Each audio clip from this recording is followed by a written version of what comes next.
is cooking.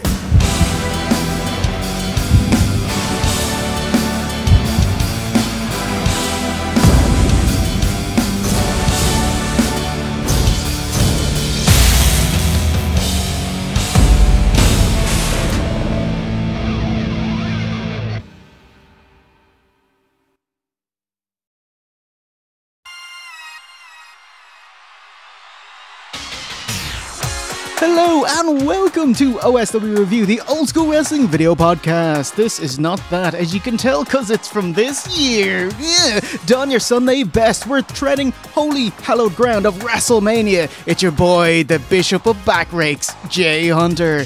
The Minister of Magna Claw, V1. What's the crack? And here comes a new challenger, the Cardinal of Quarter Taunts, Matt McMuscles. Hello, gentlemen. Thanks for having me on today.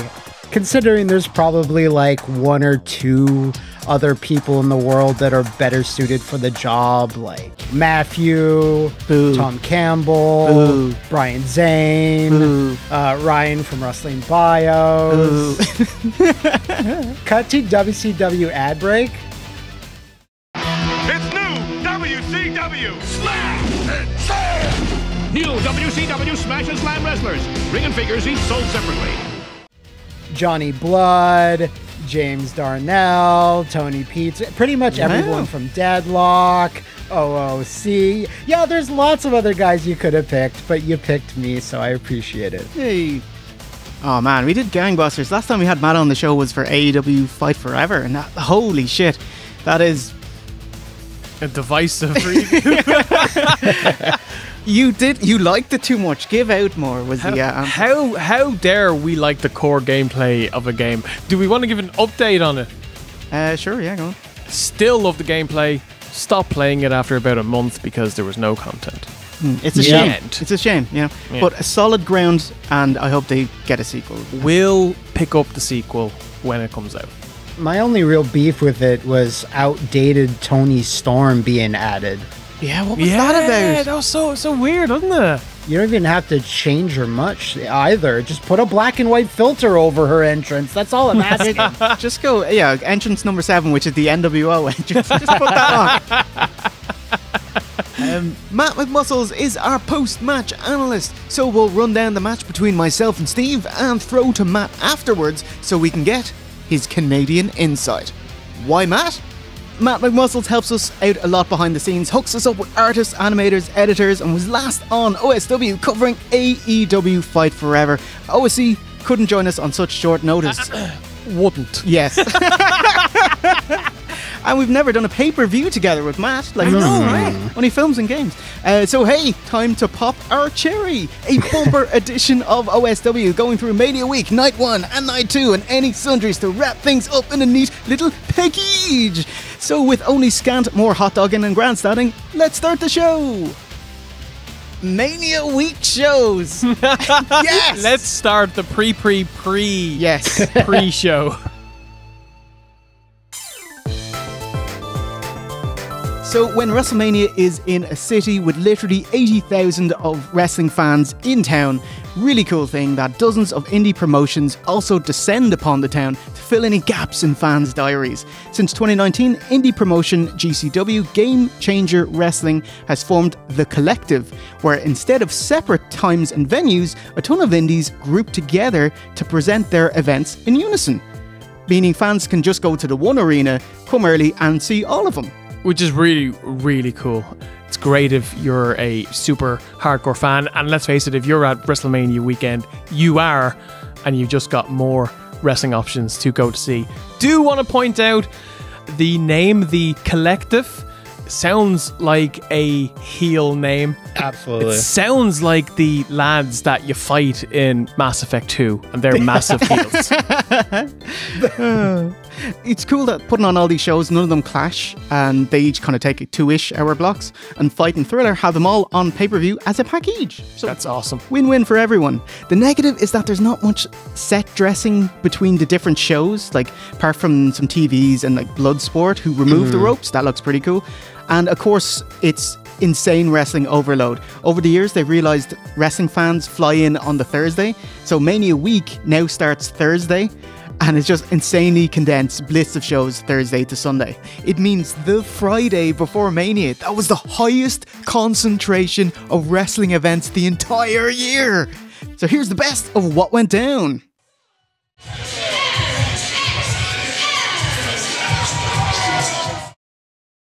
All right, our boys, MXM, Massey and Mansoir. Yes. At Black Label Pro, starting off hot. Our boys were all over Philly, had a runway walk. This footage you're seeing is taped by NXT's Dijak. And had a booth at WrestleCon and had a tag match at Black Label Pro. I am so happy for both of these lads. They worked so hard in the WWE and they got themselves over. And that's one of the hardest things that you can do in pro wrestling, is to get yourself honestly over with the fan base.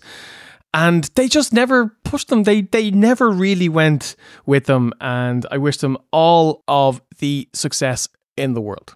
And now it's just like, I think they're better being who they are, but they're still taking the flamboyance of the model gimmick and like incorporating that. And it just works a lot better because they're not limited by the model gimmick anymore, where they can only act a certain way and be a little silly here and there. Now it's just like they're fun. And I noticed that the announcers kept saying how big Mace, Brennan Williams is. He's a big guy. He is a very big guy. In fact, I have a picture. I could show you how big of a guy is in case you wanted to see, because he is a large man. I can't emphasize this enough. Can you see that? Yeah, he's a huge, like, his arms are ginormous. Like, Mace is a big guy in WWE, which is the land of the giants. And so then when you take him out of that and you put him in an indie setting, he's like an actual giant of a man. A huge human being. Like this picture looks like an unmade sequel to Twins. I would watch that movie, Matt. I would make that movie so you can watch it. What's Andy Sedaris up to? Massey, he comes out with the Board of Education. He told me it's a yaoi paddle. Yep. I don't know what that is. It is an ancient Japanese paddle meant exclusively for male-to-male bum paddling. Okay. If you ever see Blackadder, the captain of the ship, and he's talking to the Queen, and the Queen's like, "What's wrong with women's bottoms anyway?" And he's like, "Not big enough, ma'am." And then one of the women nurses says, "Mine might be." And they get married. Anyway, okay, that's great. Anyway, what's wrong with women's bottoms? Not big enough, ma'am. Mine might be. They're taking on Dan, the Dad, and Effie of Effie's Big Gay Brunch, a different indie show. MXM take umbrage at Dan, the Dad, because they're shoot dads. Yes. Effie, who is especially proud, has the Richie gimmick from bottom of pulling up his tights over his tummy. Pretty funny. What did you think of this one, Matt? I think it was pretty fun. It's, mostly a comedy match. All of MXM's tandem moves are great. Like, they're little twists on things you've seen before, and I just think they're still pretty unique. Quite unique, one might say. I have to give big ups to Dan the Dad's finisher being called Baby on Board. That's amazing. It's great stuff. It's quite funny. Baby on board. Something, Burt Ward. Is that the Carlton dance? And people he did the Carlton dance, yeah. Here we go. Drops an elbow. Bren, you were saying he's gigantic, great look, in great shape. And Mansoor, also in fantastic shape, good looking guy, full head of hair, and he would be great for Saudi relations. And I was like, how did WWE not hang on to these guys? Find something for them, do you know? Yeah. Unfortunately, they're like Vince projects, so as soon as he got ousted, anyone who's his boy also gets out, so unfortunate timing. I did quite like, there was a run the ropes dodge spot. Effie gets himself at crotch height, and then when Effie's partner gets in on it too, Mace exclaimed, "They're trying to suck her dicks!" And the commentators are like, "Oh my god, there are going to be so many angry parents here." It's very funny. These dads are trying to suck our dicks. Oh. Pearl Harbor with the Yowie paddle. MXM hit their double team finish, the centerfold, but that doesn't get the 3. So what does? Massey is on all fours presenting, a dangerous position as Effie suggestively takes off Dad's belt. But it's Effie who takes a lashing, which instead gives him life. Steve Blackman pump kick, immortal leg drop. They belt whip Mansoor and Effie hits a Rough Rider for the win. Boo, boo. Little boo. But I have to say, well done. Arse Whip got the biggest pop, so perfect time for the finish. Big win for Effie and Dan the Dad. Yeah, from a wrestling point of view, this match is nothing much to talk about, but both acts were super over. And when you go to see, and you know, like a show like this, you're going to have crack, you know what I mean? And this match was fun. Do want to make note, sort out your audio, Black Label Pro. Your commentator and the miking of the venue was horrific. You could barely hear anything that was going on, but fun. Mason Mansoor's chokeslam German combo. Oh, that's gorgeous. Yeah. That's lovely. That is good shit, lads. This. Oh. Excellent. Can I hassle you with other stuff I didn't ask you to? Oh God, there's more. There is more. Tokyo Joshi Pro Wrestling Session Moth versus Raku. Great to see Martina booked on Mania weekend, debuting on Tokyo Joshi Pro. She's in great shape, straight out to the crowd, hyping them up like a legend. She also said on this entrance she broke her flashing light sneakers. So I was like, sure. Shit. But they still work, they just went off and went mad. She's got her Session S on her starfish, which is pretty good. And that S is like, that was all the rage in the 90s. Oh, yeah. Raku gets the Bryan Danielson streamers gimmick. I love it. Session Moth selling, getting wrapped up in him like a mummy. Solid.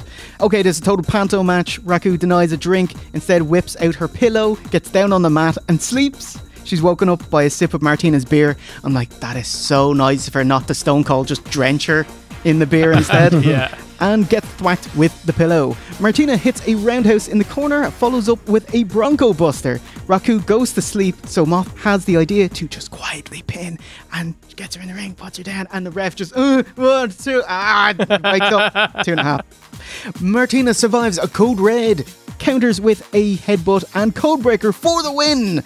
And her US visa is good for the next year, so any US promoters listening, watching, book Session Moth. Yeah, she's great fun. And that is it. Session Moth Martina with the win. There you go. You had that one for free. Had that one for free. Thank There you, you go. Jay. A Brucey bonus. There you go. I did watch House of Glory, but I don't really want to tell you about it.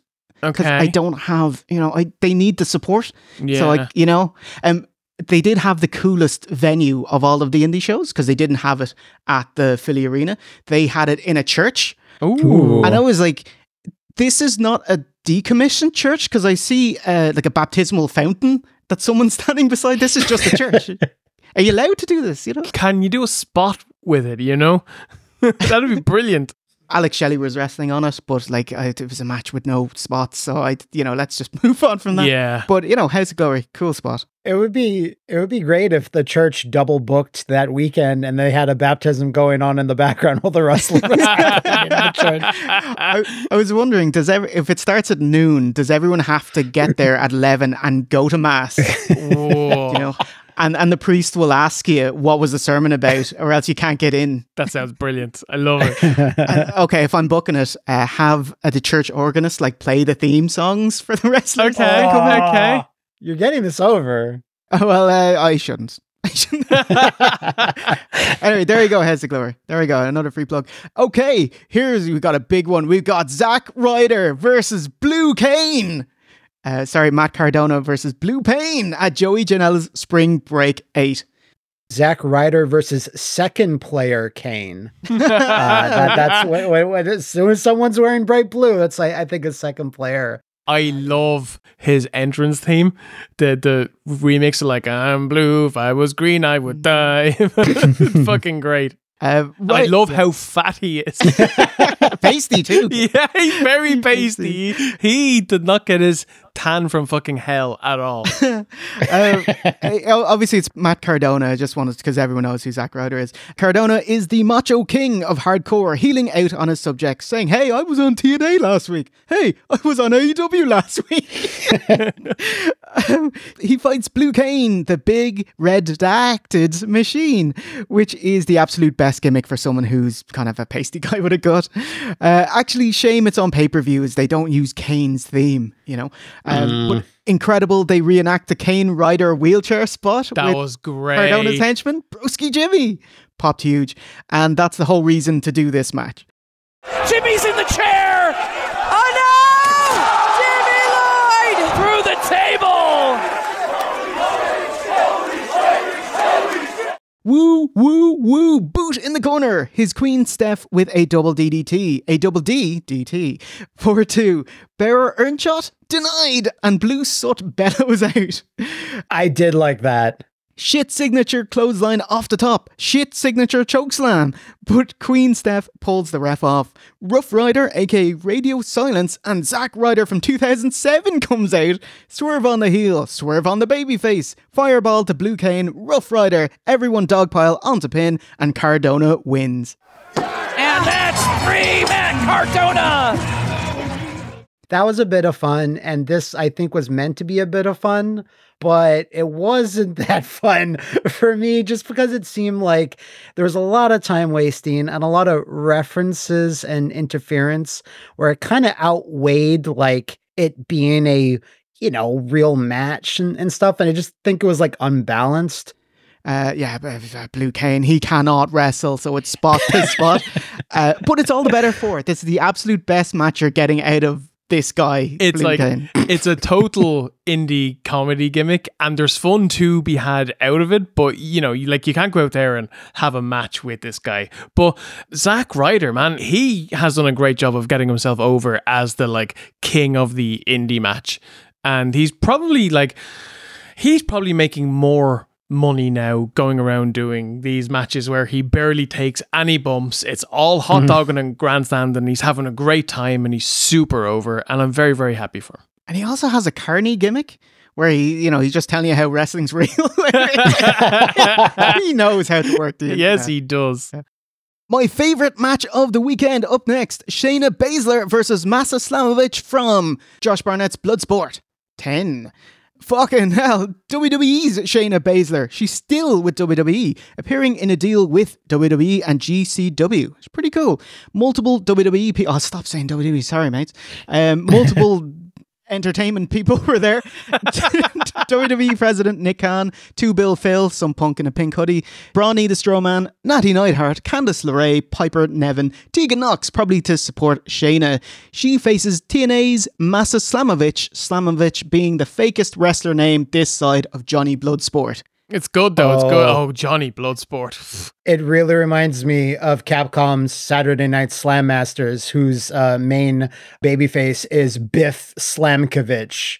Oh, yes. Splicey the shit out of that. Yeah, he's the Rockin' Rusky. That's not even his name in the Japanese version. His name in the Japanese version is like Alexei Zozolov. But in the American version, they're like, nah, man, this fucking guy, let's get him Biff Slamkovich. And he's just like the best. He's the best. Yes. Yes.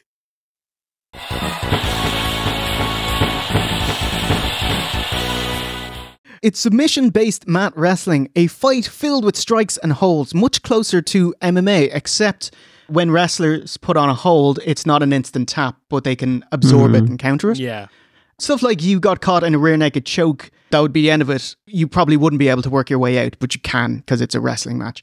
Hard hitting, working and countering, applying and unlocking. It's kind of above my head, but it's mostly do not fuck with these fighters. Right. Surprising finish where Slamovich is on the mat and Shayna rains down kicks on her head. Slammy just protects her head from the blows, doesn't work to respond, and as soon as it's apparent, the ref stops it. Baszler wins by TKO. It's over! It's over! Oh my God! Shayna Baszler just stomped out Masha Slamovich! I loved the finish of this match. I would imagine this is something that if you are just the wrestling fan, you might be like, whoa, what the fuck is going on here? But because it's very, like, this is very much based in MMA and real sport, the referee will end the match if he thinks that a person is out, which is why when you watch real fighting, like, you can't sell in an actual MMA fight because the ref will call the fucking match, you know?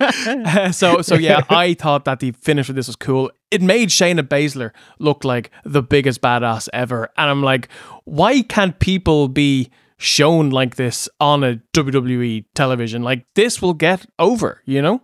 This style and this event, this is everything that Raw Underground could have only hoped to have been. Raw Underground. Yes. Get it? We need Shane O'Mac. Yes. Yeah. If he get his punches, he can teach her. Hey, he just punches and then his quad pops.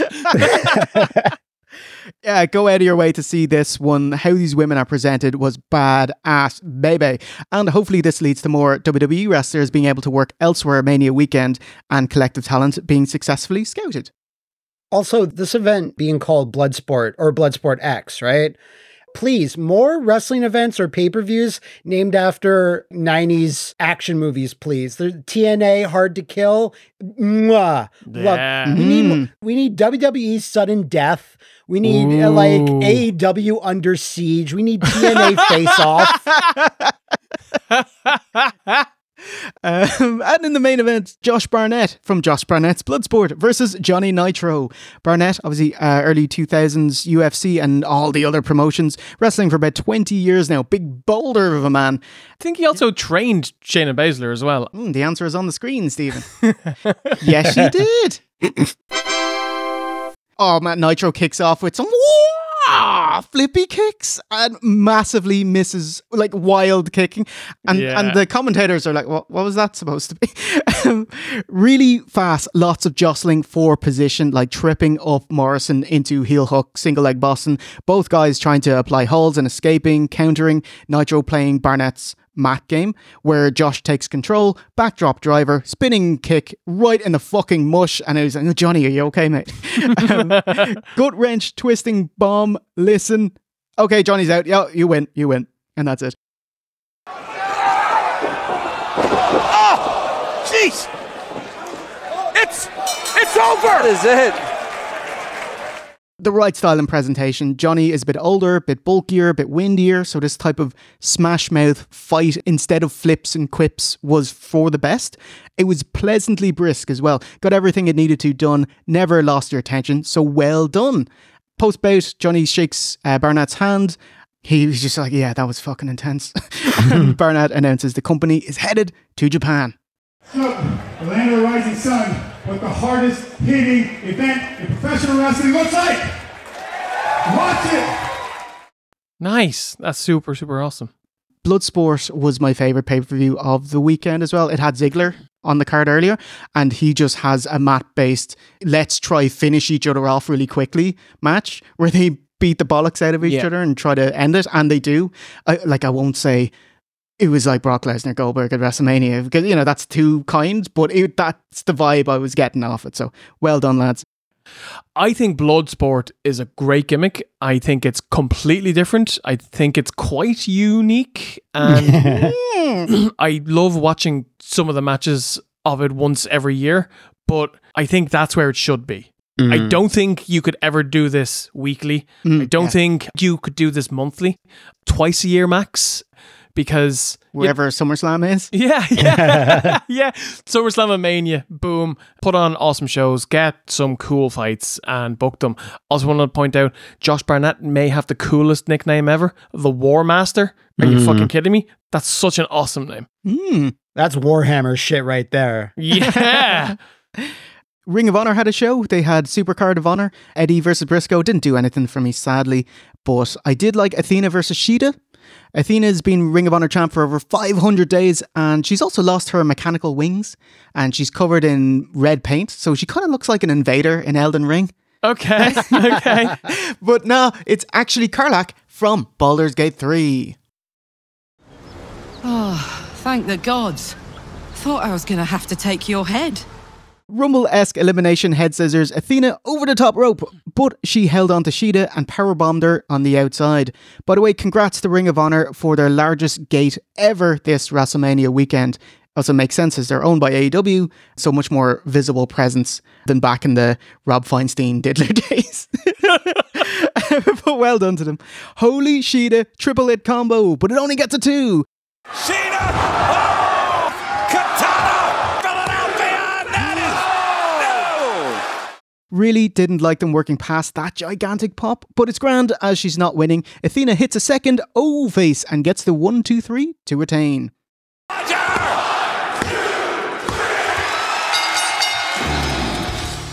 She's really good. Let's bring her to AEW television and try and do something with her, please. Yeah. Let's get her out of the ROH, which is watched by 15,000 people, and let's get her to watch the thing that's watched by the guts of 1 million. Yeah. So that is Black Label Pro, Tokyo Joshi Pro, House of Glory, Joey Janela Spring Break, Josh Barnett's Bloodsport, Ring of Honor. Where was TNA? They didn't have a Philly show, just a regular TV show. And same with AEW. They had a big show a couple of weeks beforehand, the Edge and Christian I Quit. Yeah, it was loads of fun. Edge bringing out the fucking spike towards the end. Oh my God. And did you enjoy the finish? It was total bollocks. Because I got so many DMs and tweets and blah, blah, blah. I'm just like, oh my God, they're doing your finish, Jay. And you just kick your balls into submission. That's how you win. It's like, yes. Yes. No! God, he's still in it. Surprised his voice isn't higher. Oh my God. They're just repeatedly. Holy, good Lord. The Rated R Superstar. I saw their first match in AEW when they were in Montreal back in December, and I really enjoyed that because Edge got thrown out pretty much next to us, like through the barricade. So I'm watching him like just dying on the floor, and I screamed at everyone to give them his energy, but they wouldn't do it. So he got up and it had that weird finish, but their I Quit match was great. So yeah. Oh man, you were there live. That's so cool. Wow. The winner of this match. AEW, they're gearing up for, like, at the time, they're gearing up for AEW Dynasty a couple of weeks after Mania, where Swerve Strickland won the belt. Where Swerve Strickland jobbed again, didn't get it done. But Timeless Toni Storm, she showed up in Stardom. Ooh. Which is a different Japanese women's promotion to support her AEW crony, Blonde Lady. Right, May, is it? Yes. There in Philly, she cuts a babyface promo saying, "It's great to be here, darling. Made my start right here in Eastern Championship Wrestling. It's in this arena where I entered Sandman." She's so great. Yeah. And they worked their way to, "Hey, the forbidden door is always open," and just cut straight to a mark in the crowd. Go, what? His fucking hat going up into the roof, the ceiling.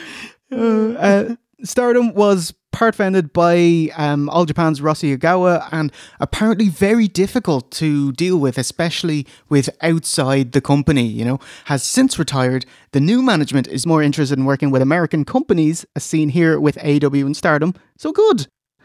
And I just want to shout out, I adore Tony's black and white film reel gimmick. She's one of my favourite acts in all of AEW at the moment. She had a champagne toast on Dynamite, 10th April, with her opponent Thunder Rosa, and they did it at the ramp where there's 2 entrances, and they did a split screen where half the table was in black and white. It's great, isn't it? Wow. Yeah. Oh my God. Wow, Timeless Toni Storm. It's all a damn setup. Just a cheap shot. I think Tony Khan should like talk to scientists at like some sort of underground lab and say, can we actually change the color hues of the world so that when Toni Storm is in the ring, we can really go like whole ham with this gimmick. You can spend the money on this. Yeah. Yes. Definitely. Yeah. AEW having a bit of a horror show since All In London, All Out Chicago. It's tough because it sounded like they're really bitter that everyone was like so hyped for Mania. It's like, what have you got? Well, I'll tell you, we're going to just show footage of All In with CM Punk and Jack Perry. And I loved how everybody went, no, this is just an angle or a gimmick, and like It's going to be him and midgets. and they literally style. had to say, no, we are doing this. We are carnies. We are doing this. It's very funny. It's very funny. No one was helped. Speaking of Punk, oh my God, Jack Perry at New Japan Windy City Riot. This was a little after Mania. Have you seen his scapegoat gimmick? It's great. Oh, it's so good. He has riot police preceding him, comes out with a Chicago flag, shit-eating grin, great heat, drops it, revealing his jacket, saying, "Cry me a river." Yeah. Flipped out. It's all good. They have the potential to have something here. I just hope Tony has gotten over it. It seems like Tony sees Jack Perry as the reason why he lost Punk, and he seemed to like shoulder the blame on him. And I'm like, I just hope that he's gotten over that and he's willing to do business, because he could have someone who's very over in AEW. Oh, good, because he returned to AEW. Oh, yeah, well, he will do, but, you know, splice when he does return to AEW. There we go. We got to cover ourselves both ways. Such a giving guy and forgiving guy. So this doesn't shock me. But Jack Perry looks great, real scruffy. Trousers are black and they have like a broken real glass design on it. Good stuff. You know? It's fucking good stuff, man. He just gets mega heat. Like he does the running knee to the face in the corner and the crowd just go, woo! But Windy City was in Chicago. Yes. So like, you know, we do have to see how that translates to other parts of the country. So. Yeah, obviously it can't last very long as he's not going to wrestle Punk. You know, that's an impossibility. But as a springboard for his character, this could be gigantic. He also does a GTS, you know, motion for it to go to sleep. And like, oh, he loves Kenta to sleep. Yeah. You gotta be kidding. There we go. Did you enjoy that roundup of Mania Week and beyond? I'm knackered after that. We haven't even gotten to WWE yet. All right. See you next week. Bye. All right, the WWE portion of the show. WWE, a quick, not a retrospective, but like just a quick, entree, tiffle. WWE are doing really great and really bad at the moment. Really great in that interest and hype for Mania has been gigantic, and money-wise also amazing. They've announced their new Netflix deal for 2025, $5 billion for 10 years of Raw. The Raw before Mania having the highest gate of all time, and WrestleMania XL being the largest WrestleMania gate in history. So creative and financial interest is super, super high. And really bad at the moment, as Vince McMahon's been accused of systemic decades of abuse and sex trafficking allegations and is under investigation by the FBI. He stepped down as CEO in 2022 when investigated, forced his way back in for the Netflix deal, and is now ousted again and selling off his stock. At the time of recording, he's got about 5% shares left. All this to say that overall global visibility in WWE has never been higher, and WWE are trying their best to put Triple H front and center. He's the guy leading the company into a new era. Is there anything else? Is that all right? Is there any... No, I think you covered that well. Matt, what are your thoughts on the whole Vince McMahon situation? Do you think he overpaid for all those? I think he could have got it for $1.5 million, to be honest.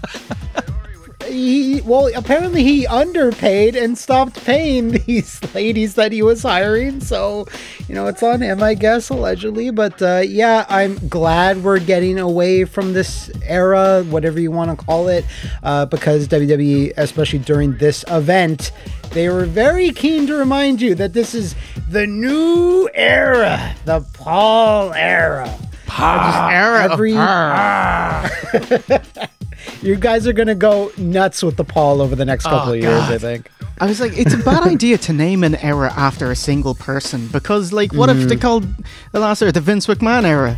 You'd be screwed, do you know? It should be just a general outlook era, do you know what I mean? Like, Cody Rhodes, prior to Mania, he said, now this kind of Renaissance era. Yeah.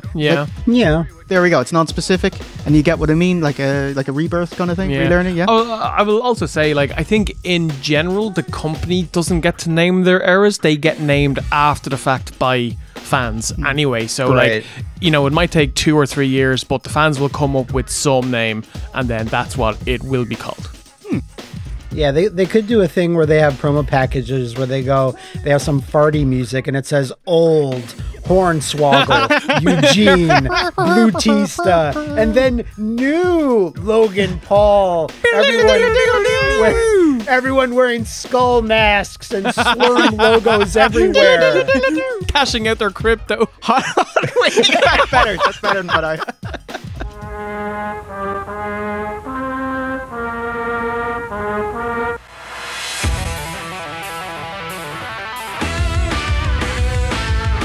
Tap into the future. Experience the new WWF generation. So, this is the first WrestleMania week with H firmly in front. How did WWE get on? Who will make their mark in history as the winner of the Andre the Giant Battle Royal? Friday is SmackDown's Peter Andre Battle Royal. So, you know the way WrestleMania is the tightest 9.5 hours on TV every year? Yeah. They used to have a bout where everyone who wasn't in it, in a featured match, gets into here is a match on Mania, so you have something to do Mania weekend. They moved that to SmackDown 4 years ago. Good. I saw people giving out that this wasn't on Mania, and they were like, "Tell me you have like 8 hours over 2 nights, and you can't fit everyone on the roster on the card." I'm like, no, you shouldn't ever do that. I do agree. There was like a 6-minute Snickers ad. Do you know what I mean? Oh, wow. Crafty Way Barra, the commentator, he kayfabes it, admitting you've 20 angry men who didn't make either Mania night. So here's the chance to show management where they went wrong. Okay. By the way, they're in the Wells Fargo Center. Huge pay-per-view arena for SmackDown with a pay-per-view level entrance. Just well done, WWE. Opening spot with Pretty Deadly's Kit Wilson and Legolas planning, and they try uproot Omos to no success. It's a mess with so many bodies and camera cuts you can't keep track of what's happening. Neither can the director, as Omos, the heel favourite, is eliminated during the break. As Omos was busy eliminating the Creed brothers. Meat Mania with triple patty burger bouncing. And later a smash burger to Tozawa. Nothing good can happen here for Tozawa. Ricochet escapes elimination, but spiteful JD McDonough, Jordan Devlin, pulls him off, eliminating the babyface favourite. 4 left: Bronson, Ivar, Otis, and Tozawa. Otis with a caterpillar. 2024's Scotty 2 Hotties, the Worm. That's your last spot, mate. Viking Ivar bowls him over the top rope, chucks Tozawa out, who sails over Omos. He's like, whoo! Oh my God, and yeah. Ivar's like, shit, he's too light. It's not my fault. He's awesome, by the way. He's really, really cool, and he's bumping like a boss. But Tozawa's all right. He landed horizontally enough. Couple of athletic roundhouse kicks, and the crowd bloody loves it. But Bronson comes out on top. And then a nice Andre pose to end off. Short and sweet. Hold on. So he went over the ropes and just leaned for a while, was it? He did, yeah. Short and sweet. The whole thing, including entrances, 11 minutes. Okay. So I think that's fair. You definitely fit it in there. And will now etch his name in history as the Andre Memorial Battle Royal winner. The 2024 Hall of Fame induction ceremony. Also Friday, WWE's Hall of Fame. The Jibba Jibba Hall of Fame, fame. NWA's Thunderbolt Patterson, The Rock's grandma, Leah Maivia, the US Express, Mike Rotunda and Barry Windham of WrestleMania 1 fame, Muhammad Ali, and the sub-main event of Bull Nakano, woo! And main eventer going on first, Paul Heyman.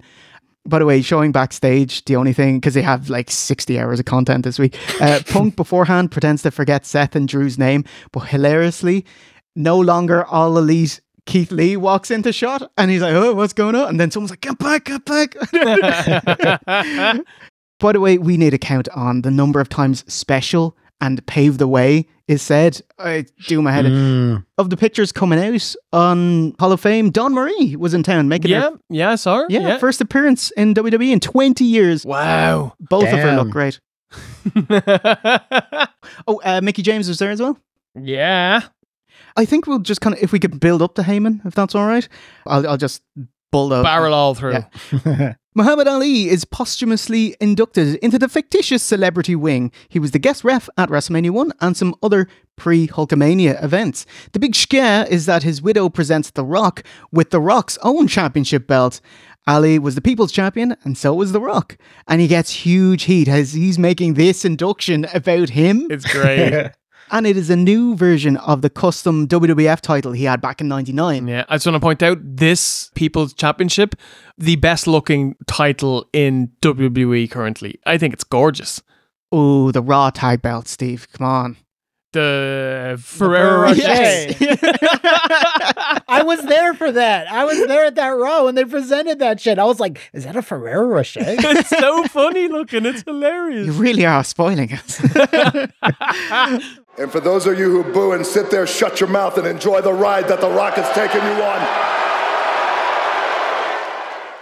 The Rock, this WWF title, it looks amazing. He did have it made in 99, but they lost it in the mail, and by the time they got it a few weeks later, then let's not use it. The belt had probably changed hand 8 times because it was 99, and that's how wrestling booking was back then, you know? They did make a toy version of it. Yeah. And they displayed it in 2018 at Access, and oh, it does exist. Look at that. And this is a newer version of it, and holy shit, it looks so awesome. It looks really the cool. rodeo title. Yeah. Mike Rotunda and Barry Windham, the US Express, not Bray. Probably they'll induct Bray at WrestleMania 50, I take it, tonight to give his dad his own time to shine, which I thought was lovely. They're just quite polite. I call her Bull Naka Naka Naka Naka No. Bull Bear. Oh my god, it's the thing coming out around Mania weekend. It was there's a photo of her being hounded at the airport by autograph hunters. Here, sign this for eBay, make it out for eBay. I was like, fuck off, lads. She's so nice because she'll do it as well. But it's man, these are not for you. You just want to, this is your job. Do you know what I mean? So you're just hounding people. They're not on. Go to fucking Access and wait in line. Do you know what I mean? Yeah. She's too nice. She's too nice. Anyway, she cuts a promo in English. She says that she was in WWE in 1994 and it was hell traveling and to get to the venues without mobile phones or being able to speak English. Yeah. She has a bit of trouble conjugating in a foreign language, much better than my Japanese, to be honest. But the fans are so nice because whenever she's pausing a bit, they give her rounds of applause so she has time to compose herself. She thanks the fans and says we'll always be connected through professional wrestling, and ends it by Hogan it, saying one more run, brother. Bull Foley 60th birthday match. Oh my god. Just to update you, Foley said he ran 12 meters and busted a limb. He can't do it. Thank God. He said that he got a concussion doing nothing. God. I don't know what he was doing, but it's that's literally your body begging you to not do this, Mick. So please don't. Yeah, Mick. yeah, please keep safe. This award is treasure to me. Thank you very much.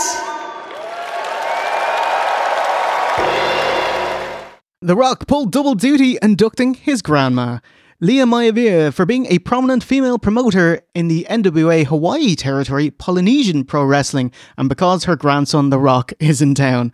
Uncharacteristically, Rock cuts a bit of a stumbly-fumbly promo, like he's actually talking off the cuff. Thank you.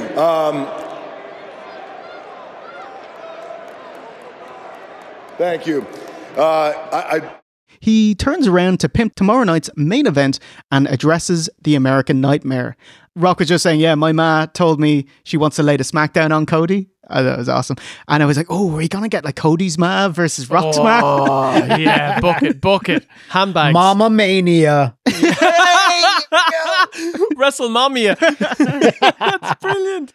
And he ends it with saying, let's get ready for WrestleMania. And it's no, what about welcome to the Hall of Fame, my grandma? No? Okay. I understand that they do have to pimp the biggest show of all time coming up, but it's it felt a bit off to me that He had 6 minutes of speaking here, and about 4 minutes of it was aimed at Cody Rhodes and saying, get your ticket, get on the cock tomorrow and watch WrestleMania. Peacock. Yes, sir.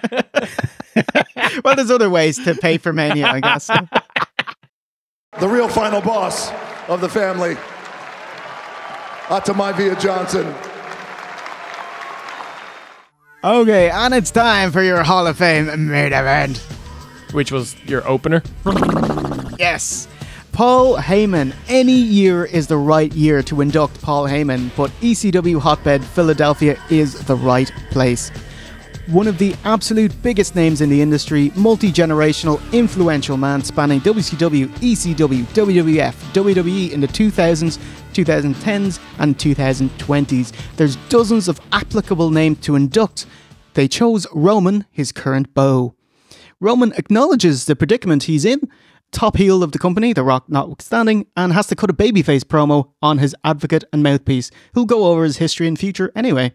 Referring to himself as Joe Anawahi, he does what he should. Talk about the best advice Heyman's given him, saying every performance is an audition to be called back next week. His power is being a communicator on why, how, and when to say it. That Roman doesn't need Paul, he needs to believe in himself.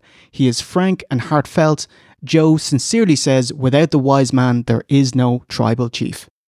Yeah, Roman's speech was excellent, and I know going into this, there was lots of talk on who is going to do the speech for Heyman going into the Hall of Fame. Like, people were saying, is it going to be like Sandman? Or are they going to get Ori D out there mumbling his way through promo? Or is like him and Tommy Dreamer going to make up? And you know, Shane Douglas. Yeah, Shane Douglas, holy shit. But at the end of the day, they went for Roman, who's one of the biggest names in the business. And I think that they got it right. Yeah. There was another really great line in it, and it's something like Heyman told Joe, is that as long as our kids are healthy, we are blessed men. Oh, that's such a lovely statement, you know? Yep. And here he is, Paul comes out to his ECW theme. Harry and the Slash Stones, awesome. By the way, it's weird how the legend of ECW is so much bigger than when ECW was alive. Yes. Like in 1990, averaged about 75,000 buys, and it closed the doors owing 7 million. Which is not much fucking money. Like, nowadays, being 7 million in the red, your company would still probably be worth a couple of 100 million in potential earnings. So yeah, it's just ECW came at the right time for the business, but the wrong time for its own business. Yeah, definitely. Because like they got onto Spike, and Spike were just, oh, is wrestling good for our channel? Right, it is. Okay, let WWE, we're getting them. Yeah. And they're done. Yeah. You know? Yeah, he comes out, RVD gets a hug, and Tommy Dreamer gets a hug. Bubba Ray gets a hug. No hug for JBL. Fans are rabid, and he accepts it. Damn fucking right, I deserve it. That's great. Everyone pumps. You damn fucking right, I deserve it. It's a magnetic speech, flows easily, it's engaging. Like, Heyman is one of the best talkers in wrestling history. I just wish we got a little more WCW talk. My favourite line is a reference to broadcasting with JR. He was like, I had to teach that Okie how to commentate. Which, like, people kind of went ooh for it, and it's like, he's having the crack. Come on. When putting over H, they show Stephanie in her Alliance ECW beanie. Yeah, the beanie baby. Oh, wow. It makes her look like 30 again, do you know? I wonder if Paul Heyman floated the I'm not done disrupting line to Triple H. Because he's like, when he's talking about when ECW died, and if you don't believe ECW still lives on, and he just screams at the top of his lungs, suck my fucking dick! It was great. What did he said? If you think the spirit of ECW died in a bankruptcy court in 2001, you can suck my fucking dick! And that just made the rounds of the internet. Yeah. You know, like even non-wrestling fans tuned in to see it. Like Viper did a thing on it as well. Oh, wow. Yeah. Okay. Hey, Philia, that fella, Bubba Ray Dudley, he's some scalp of a man. I want to tell you something else. Listen to me here now, everybody. My name is Thomas, and I want you to have a great time at the wrestling. I came down here, and I know you're looking at me there thinking, what the fuck is this fella doing here at the wrestling? Well, amazing. And we get the first mention of Brock since the Vince scandal, which gets booed and he just bulldozes right past it. And I was like, oh, well, it's good that you mentioned Brock because you were great mates with him and you managed him for years, but no mention of being an advocate for Curtis Axel. Or the King of Swing. Yes, Cesaro, come on. Heyman spends the first segment masterfully lauding Tra for leading WWE out of this awkward and troublesome waters of the last few months, kind of without naming Vince specifically. Yeah. I mean, like, you know, you do have to handle it with kiddie gloves. I don't think you can just go diving in and talking about Vince and everything, because it's going to either be booed or people are going to cheer him, which is probably even worse. Because, you know, he's a terrible human being. You don't want to put this guy over. But this is not just a troublesome few months. Like, from a creative standpoint, WWE has been in the shitter since like 2017. 2018 was like probably their worst year ever. And then like COVID hit and it went down more. And then Vince left and you know, people feared for decades, like, you know, when Vince goes, are they done? And we've now learned, no. Fresh eyes, fresh thoughts, and they're bigger, better, and hotter than they've been in 20 years. The way that this man has assumed the pencil of this company and has led us to a creative freedom backstage where more superstars are emerging into the main events in front of your very eyes. Sorry, anything on Heyman's speech there, Matt? Well, only that it was Paul that could give this speech and navigate around those issues, you know, like not naming Vince specifically. Like, you give that to, you know, maybe The Rock, like maybe he might slip up and say something. I don't know. He's Paul. And if you could probably find any, find any wrestling fan that knows him through like the specific eras. Like, you know him as a manager for top talent now, or you know him as one of the greatest heel announcers of all time. Like during the Invasion, he was just like the best. Or you know him from ECW, so you need him to be the one to get this. And it all made perfect sense that it was this year, and I think he did really awesome with this speech. I think it's like, you know, Paul Heyman was asking, hey, do you think I can go into the Hall of Fame? And like, this is whatever, 5 years ago. And Vince is like, no, Stacy's going in. The class leader. I do love that his kids are there at ringside, podium side. And he says his son was smoking it up with Rob Van Dam and just goes, thanks, Dad.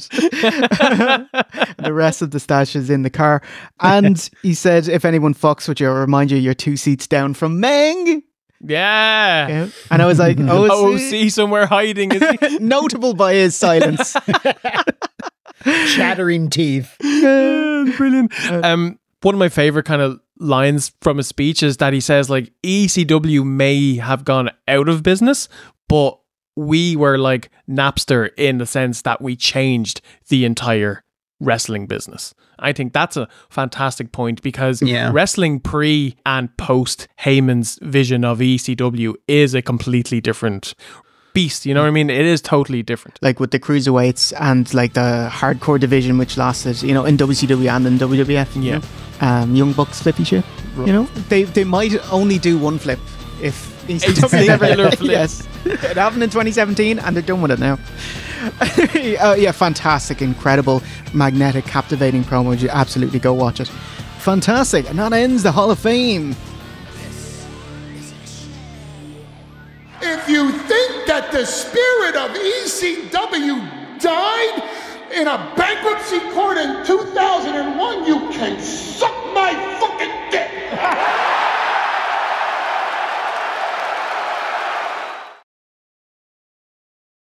NXT Stand and Deliver.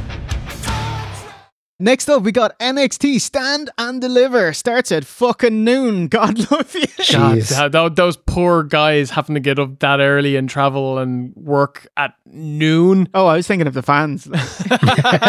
Mania, at least they're getting paid, you know. Yeah, The wrestlers would be. Anyway, I was just sad. My favorite act in NXT is Braun Breaker. I was sad he was not in a singles. He was in a tag. The most notable bit from this tag bout with Bizo Corbo was his insane speed and strength. He was just like bouncing off the ropes and it shook the ring. Running the ropes. I was watching it going like, he is like Speed Star from Speed Muscle. But just triple the fucking size. Like someone that big being able to run the ropes that quick, he is special. He is absolutely special. And get this man up to the main roster, please. Absolutely. He hasn't faced the stiffest of competition, but that is coming. Man, Corbin, going back to NXT and seeing him booked, being shown to be a big, beastly, badass bloke. Yeah, he is excellent. He's not in my stable. Get that waistcoat off you, mate. Ooh, and our boy Chris Urbanovich from Editors puts over Obafemi, the champion, versus Dijak versus Josh Briggs. That match, geez, they kick the garbage out of each other. It's like Test versus Black Test versus Athletic Test. And that it's just as great as that sounds. Go for it. Take a second swing. Feast your eyes for the third time. And there is the powerbomb to retain his title. Wow. Steve, what else? Any notes on NXT there? The Women's World Title match. Yes. Roxanne Perez and Lyra Valkyria. Before the match kicks off, we get Julia making her on-screen debut in NXT, so she's going to be getting the call-up soon as she gets those marigold gloves off her. Cleaning all of the dishes over there first. Mr. Klimps. Just a solid old school booking match. Lyra went into this match with an injured shoulder. Roxanne just wants to work over that injured body part for the entire match. Long armbar spot, but not the MMA armbar. It's the Neo armbar. Oh my God. Where you put your feet on the actual rib cage and you tried to pull it out of the socket. Oh my God. I love it. I was marking out. I was, oh my God, where's my fucking hard drive? Where did you get the tapes? Even we don't have the tapes. Lyra pulls off the tape off her shoulder, fires up with some kicks, hits a Northern Lights suplex combo, but unfortunately she can't keep going and she has to let go of the move because her shoulder hurts too much. Diving DDT through the ropes to the outside by Roxanne Perez, which Lyra does an RVD cell, straight up, fucking fantastic looking spot. Roxanne follows that up with a Pop Rocks, which is a code red for 2. Then Tatum Paxley. That has to be one of the stupidest names I've ever heard in my life. She comes out to the ring. She's been in a weird kind of love mix-up with Lyra that they fancy each other. You know, a bit of pollen going on there. Blowing a bit of pollen. I love it. Blowing a bit of... So Roxanne sends them crashing into each other, gets Lyra back in the ring, works over the arm against the ring post and goes for the crossface. Then we have a Poison Rana, Pop Rocks, and a final crossface. Roxanne Perez gets the win. They are loving the crossface at this weekend. It was like ever since like June 31st or whatever. Shawn Michaels. I was just trying to, everyone, it's a vacuum. The move is freed up. Yeah. Who else is going to take it? Everyone take it. Yeah. I thought this does was a fantastic match. Told a good story, 2 great workers. Roxanne Perez is more than ready to be up on the main roster. I think if she was brought up now, she would immediately be one of the best up there. And Lyra Valkyria, she is jacked. She spends a lot of time in the gym. She looks fantastic. So yeah, excellent match. Well worth checking out. It's locked in deep. Valkyria taps. Perez has vindication tonight. And the main event. There was 2 more matches. Meaning there was no matches. There was no main event. We had the NXT Heavyweight Championship. Ilya Dragunov versus Tony D'Angelo. Ilya Dragunov, absolute beast of a man. Very intimidating wrestler. You know, goes there, hits you hard, gets good matches out of everybody. Suplex to the outside. Then they trade some blows for a while before Dragunov hits a couple of German suplexes. Dragunov went into this match with an injured hand and he is selling this for the entire match. Is it his wanking hand? It's his right hand, so probably. Yeah, poor guy. Probably. Devastating. He does the gimmick where he's chopping Tony on the outside and Tony ducks and he chops the ring post. So that's where he can get his opening. Big running knee and a powerbomb from Dragunov, but he can't hit the H-bomb, which I'm pretty sure is a reference to Dan Henderson smacking Michael Bisping after he knocked him out. And not the hydrogen bomb. It could also be that, but I don't know. I get it's like a double meaning. Okay. Yeah, definitely. Is there any shots of him like riding a bomb with a cowboy hat? You know, take that, hippies. No. Please do not ride the bomb. Take that, Maynard G. Krebs. Hey, see the sign? Sorry. Ilya is battering Tony in front of his henchmen, teasing him, and he wants him to do something about it, but Tony waves them off and says, "This is my fight." Tony fires back, hits some nice belly-to-belly suplexes and a gorgeous deadlift German. Big top rope belly-to-belly superplex. They brawl on the outside. Ilya hits the H-bomb and puts D'Angelo through the announce table with the second H-bomb. Throws him back in the ring. Gets a big 2 with a senton splash. Then one final H-bomb and Dragunov gets the win. Retains his NXT heavyweight title. And Dragunov indeed has found a way. Wow. Fantastic. Yeah, you enjoyed that one? Excellent match. Very punchy kicky, would like a bit more wrestling, but still like athletically amazing. Your man Dragunov is fantastic. And then we had the main event, which was Trick Williams versus Carmelo Hayes. There's like a match between two former best friends, been built up for like a year. And for some reason, they thought it would be better if they didn't have the title on the line or have some big kind of, you know, cage match or last man standing or first blood. Is he a champion of something? Carmelo was the champion, and okay, so with nothing on the line, with nothing. That's fine. It's friendship. Yeah, I didn't think it was very good. The match was like 14 minutes long, and I spent about 11 of those minutes kicking and punching and chopping. And I was just waiting for them to finally start doing something. And at one point, Trick hits a flapjack, and I rejoiced. I was all fucking wrestling. But I will say the last 2 or 3 minutes were pretty good. Trick misses a big stinger splash. The ref gets bumped. Carmelo grabs a chair, but then Trick grabs it and absolutely fucking leathers him. Then the ref takes a chair and Carmelo hits a low blow as the ref is throwing it outside the ring. Huge leg drop for 2. Carmelo gets the chair again and the ref grabs it once more, and then Trick uses the distraction to hit his running knee, which is the Trick knee, which is a shit name. Change that, mate. Just seems like a dodgy knee. My Trick knee, it knows when it's going to rain. Like. And gets the win. Yes. Sorry, I just ruined this. No, sorry, mate. I didn't think this match was particularly great. I think your man Trick, he's huge and he looks like a star and he's very charismatic, but he needs about another year or 2. Okay. Solid. Thank you, Stephen. You're very welcome. I enjoyed that one. Trick Williams with his stand and deliver moment.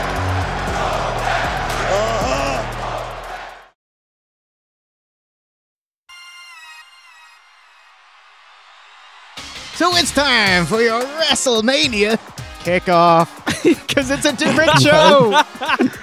If you ever wanted proof that Vince is gone and H is in charge, is hearing Michael Cole use insider terms. He says, the man internet wrestling marks used to make headlines, CM Punk. The man who the internet wrestling marks used to make headlines, none other than Mr. CM Punk here tonight. Oh, did you know Cody's tour bus legit caught fire the previous night? Oh shit. Yeah, he was thanking the Philly firemen for their swift action. They mentioned the bus fire on the kickoff and Punk's like, hey, didn't anyone accuse the Bloodline of arson? And Big E's like, oh, it's a criminal matter now. And Pat McAfee's like, watch out, Punk saying stuff on air. I don't know anything about getting sued for that.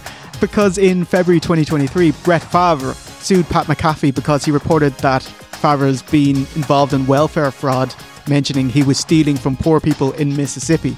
Okay. And he was served, Fucking hell. Was this the same shit that the $1 Million Man and his kids were involved in, or is that completely different? Sounds similar. I don't know if it's the same. Like, same is he from? suit? Is he in Mississippi as well? He's from that. America's fairly small, so probably the same area. Okay. It's like Kilmacudden. Yeah. Anyway, just one other thing is like Pat McAfee. I love him because he's such a like the best type of smart because he knows his stuff and he'll just off the cuff randomly mention things from the Attitude Era and the 90s. But he's also a fan and he's not jaded. You know what I mean? Like he loves wrestling and he loves what he's doing and he's not like fucking punk out there ruining AEW. It's not even commentators like that. I watched that. That's better than my thing. My thing is like he had Cody on his live podcast, and Cody, when he was going to the podium, he does the Stardust cartwheel. Yes, and it pops Pat. It was amazing. Do it all and get them all. Did it! WrestleMania. All right, and it's time for WrestleMania Night 1. I was like, Jesus, they never stop bitching about the weather here. Yeah. I was like, I heard everyone talking about how cold it was. And they're like, oh, it's 52, right? And I Googled it. I'm like, that's like 11 degrees. I'd be out in my fucking shorts and t-shirt at 11 degrees. That'd be a lovely day in Ireland. Yeah. The cheeky yous are weak. Wasn't even raining. Like, couldn't have shot out Samoa Joe in his poncho. Yeah. Kicking it old school like Vince at WrestleMania 2 or WrestleMania 3. At WrestleMania 40, Triple H opens up the show saying, "Are you ready? Welcome to WrestleMania," and then sods off. Short and sweet. Our inaugural contest. Oh my God. Hold on. Yeah. The entrance video to WrestleMania was fantastic, but I am very Irish, I'm very white, and I'm very 40. Yeah. Who the fuck is Meek Mill? Should I care? Is he a huge star and I'm just wildly out of touch? Bring out Tommy Cooper. Where's Creed? You know? Where's Motorhead? Where's Limp Bizkit? Yeah. Oh, they had a Limp Bizkit have a banger of a show at Lollapalooza there in Yeah. Highly recommend watching that. It's all free on YouTube. Okay. You think you're special, do you do? I can see it in your eyes. Mommy and the man will collide. Behind every great man is a greater woman. Our inaugural contest is Rhea Ripley versus Becky Lynch for the Women's World Championship. Rhea Ripley, the current hottest women's act in wrestling, Adelaide, Australia's own, signed to WWE in 2017, went to NXT UK the following year and became their inaugural women's champion. If you ever see her before her goth makeup and she's just like a cheerleader, Just like regular. she's just like a lovely girl. Blonde girl. Yeah, it's so weird. Before graduating to NXT in 2019, capturing the title from Baszler before the end of the year. She made her main roster debut on Raw, February 2021, winning the belt from Asuka at that year's Mania. She heel-turned and joined the Judgment Day at Backlash. She's been on fire since. Rumble 2023, she was number 1 in the Women's Rumble and won it, going 61 minutes. And won the title from Charlotte at Mania last year, and has held the belt since. Yeah, and that match with Charlotte is, in my opinion, probably the greatest women's match in WWE history. I thought it was fucking phenomenal. Really good. Ooh, just want to shout out Becky versus Trish. Was that Extreme Rules? I think so, yeah, it's something like that. Incredible. Rhea Ripley, the rightful torchbearer of the women's division. Yep.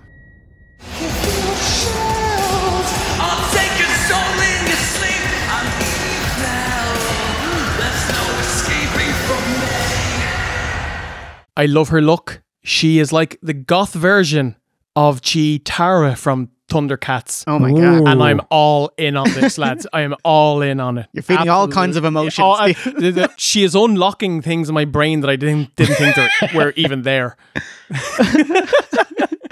I do love that because her gimmick is so strong. She's actually coming out as a smiling baby face, and it just works because she looks like she's got something twisted going on in her mind. Do you know? Yep. Echoing what you guys already said, she's so cool. Her look is so amazing. She's gorgeous. She's really, really solid in the ring. My wife would leave me for her in a heartbeat, and she would be justified in doing so. Yeah. I would be so happy for them. She's just awesome. Becky is technically still doing the man gimmick, but is doing more of a lovable dork kind of shtick. With her book launch about her career, it really feels like she's kind of winding down. She asked to open up Mania on Twitter and got her wish. Yeah, I'm so happy for her. Like, she is now a New York Times bestseller, as well as being one of the biggest stars in the professional wrestling business. Absolutely delighted for her. That's what her entrance was about. She had like these pages on her. Is that it? Does that have to do with her? I thought it was like a reboot promotion for the PS3 Wonder Book AR games or something. Stephen, who's Zippy? Zippy was a guy that we used to hang around with at Central Bank. He was like a good bit older than us, and he was like a real tough guy. Got into lots of fights, but for some reason, he loved me. And he treated me and my mates like family when like almost everybody else hated him. Okay. Matt, would you mind reading a quick excerpt from Becky's book? Okay, with regularly or with a bad Irish accent? Oh, I can't turn down the bad Irish accents. Do you know what I mean? I'll try. There was amidst us a 24-year-old man named Zippy who had spent time in prison and emerged unreformed, and who would inspire fear amongst us teens whenever he entered our orbit. However, he adored one of my friends, Stephen. Stephen and I had connected over our mutual love of wrestling. He was smart, dashingly handsome lad with beautiful long flowing blonde hair. On top of it all, he was in a band. Swoon! Stephen got along with everyone, and thus even the most feared thug in the group, Zippy, wanted to impress him. Oh, wow. Okay. You're very kind. You're being very kind. I was like, wow, is that... No, it must be a different Stephen. She called him handsome. And there you go. Central Bank gets a mention in the show. That's hilarious. That's awesome. She swooned, Steve. I have to read this book. You gotta tell Caroline about this. See. You're so fucking lucky. Where is your swoon? All right. Entrances. Rhea Ripley comes out to a live band, motionless in white, during their theme song. Although, and they perform it and it's great, and they go away and they kind of look back at the band and the music's playing and they're not playing it. Oh shit! I didn't even notice that. I was probably looking at Rhea. Yes. Yeah. And Becky comes out with her book gimmick, which we will revisit after the match. Oh man, we got beautiful kind of steady cam ring announcements for the wrestlers in title matches. Yeah, I know that they were doing this on Fox on Smackdown like a couple of years ago. I think it's like an 8K cam or something like that, and it looks so different. I love the kind of shallow depth of field, and it's also got like a fisheye lens thing to it. It's very cool looking. It's like a cutscene. Like a video game cutscene. Yes. We can thank Lee Fitting, WWE's new head of production, who only joined a few months ago, for the positive changes on TV. So after 40 years, Kevin Dunn's finally out and ESPN's Lee Fitting's in. Just about Kevin Dunn, right? There were times when he was great at his job, and WWE always looked better than every other wrestling company out there. It was miles in front of everything, but he was creatively stuck in a rut for 30 of those 40 years. And nothing changed. And, he was very good at what he did. It just got boring. And it's so fresh now. They're doing these really cool kind of like long form tracking shots that will go from one wrestler, then they'll meet, and then it'll go to the next wrestler. Like there was one at Raw where Jey Uso was outside the arena and he went in and he met Sami Zayn, and then he chatted with him, and then Sami went into the ring, and it was all done in one shot, and that was fucking fantastic. And how funny would it be if WWE finally got their Emmy for television production the year Dunn gets fucking sacked? Oh, he'd be sick. Wouldn't it be beautiful, wouldn't it? Yeah. It does look amazing. I just want to shout out, like, WCW were doing long tracking shots back in the 90s as well, like with Goldberg's entrance. Yeah. It would start backstage and it would come around to him and swoop around him. So you get to see what it was like if you were walking beside him and stuff. You know, That's anyway, super but cool. yeah, it looks brilliant. They'd be doing it with Sami Zayn a lot as well. Really, really cool stuff. Becky's been ill this week with a fever reaching a high of 102 degrees, which is almost 38.9 in non-freedom units. I was just going to say, what is that in real temperature? So yeah, really, really sick. And she's also mentioned not showing off her midriff as feeling self-conscious after having her babies, but she's kind of gotten over that and she does it sometimes, but now she's gimmicked it with her book. Yeah. Read passages of my book. It's great. And she like, it doesn't matter. You know what I mean? Like I obviously that's a lot different for women because they are viewed differently to, you know, if a guy comes out and he's got a belly, I don't think any wrestling fan would give a flying fuck about Unless it. it's Sheamus. Oh God, yeah, you know what? Take it back. You know what I mean? So just supposedly in the modern world of social media, people are just hyper fucking critical of everything, you know? Our show. Yeah. Let's nitpick it. Let's nitpick Mania to death. Yeah. The main heat for this bout was Becky giving out about Rhea doing the Rikishi back that ass up stink face on a house show against Rock's cousin Nia Jax. That's actually quite fitting.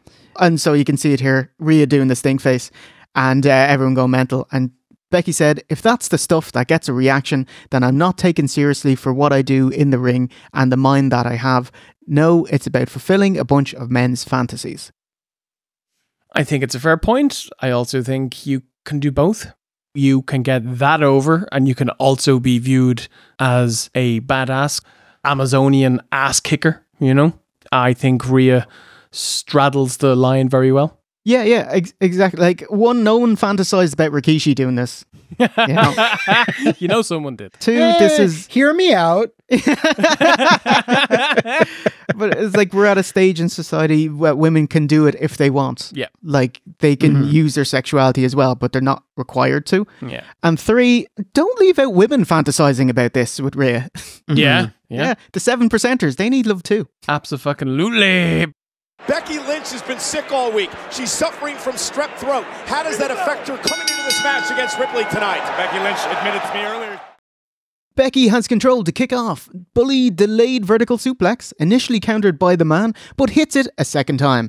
Follows up with a Brett's rope swinging DDT. Brett's rope leg drop sends Rhea out. Baxter continues with a Bexploder suplex on the outside and a 0 centimeter height leg drop on the inside. What's that about?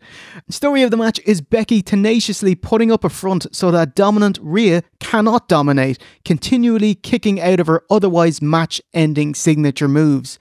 Rhea catches Lynch's springboard splash and hoofs her off her shoulders and gets the first real near fall after a big free kick.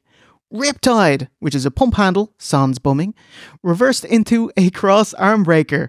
Ripley escapes and hits a no-help powerbomb, hangs on for a second, and a sandbagging third. Only gets a 2.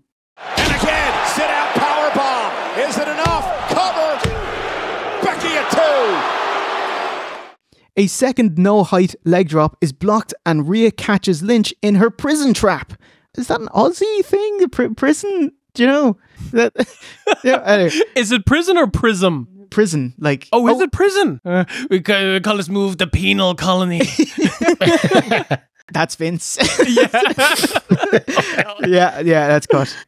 Becky goes for the ropes, but Rhea pulls her back in and applies a leg scissors too. Very Kurt Angle tenacious. She kicks out of Becky's rock bottom. Riptide denied a second time, but not a third. But Bex still kicks out. Crowd completely bought it. Wow! Riptide by the champion. Stacks up Lynch. Is it enough? No, and a kick out at 2.5. No way. Finish of the match. Becky applies the disarmer. Rhea negotiates her into an electric chair position. They both go over the top rope to the outside. Still applied. Awesome. Land on their feet. Fan-fucking-tastic. and electric chair. Rhea hits a frog splash. Denied a Brett's rope manhandle slam thanks to a big forearm. Riptide to the turnbuckle. Riptide in the center of the ring. 1, 2, 3, and Ripley retains. And now in the middle of the ring, Rhea Ripley, riptide to Becky Lynch. Here's the cover. Rhea's year-long reign as champion continues. Here is your winner. I thought this was an excellent opener. I thought it's Is that because she called you handsome? I will give this a swoon out of 10. Yeah, I thought this match was really, really good. Like, I don't think it can compare to Rhea versus Charlotte from last year. And then the year before, Becky had an amazing match with Bianca. And those two matches I thought were better. But this was the opener. I thought it set the scene really well. Knowing that Becky wasn't well coming into this as well makes it even better.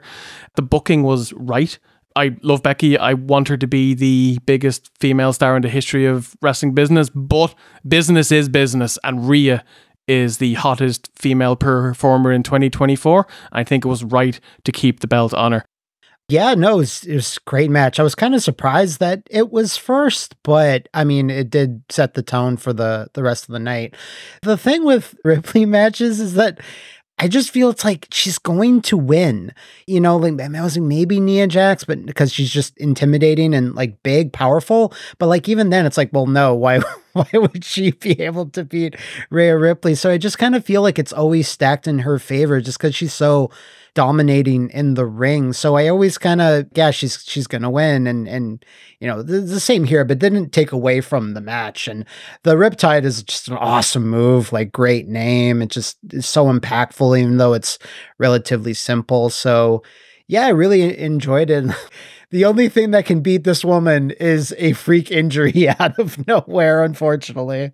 Yeah, I agree with you guys. Yeah, the right woman won, which was Ripley, who was the hottest act in wrestling today, and Becky doesn't have any qualms about putting anyone else over because she's a very giving performer and she's secure in her position as well. So and she understands business. Yeah. Bex also dressed in red, black and white midriff, and her train patterned of pages in her book. Cause Steve and Matt, what bar is Becky Lynch? Okay. You don't have after eights over here, do you? Do I have what? After eights. After eights. After AIDS? After eights. All right, so I have a smorgasbord of bars, beers, and budgerigars and smokes for Becky.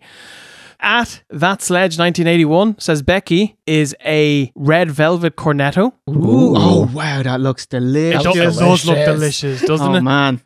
Geez, maybe you need a fourth Edgar Wright film for that. With the Cornetto trilogy. At Edo Winnie says Becky is fab. Yes. Yeah, big bang of late 80s. I used to love these when I was younger. Yeah. At the Scott Hayden, and this is very fitting because it fits in with her finisher move. Okay. Becky is an armbar.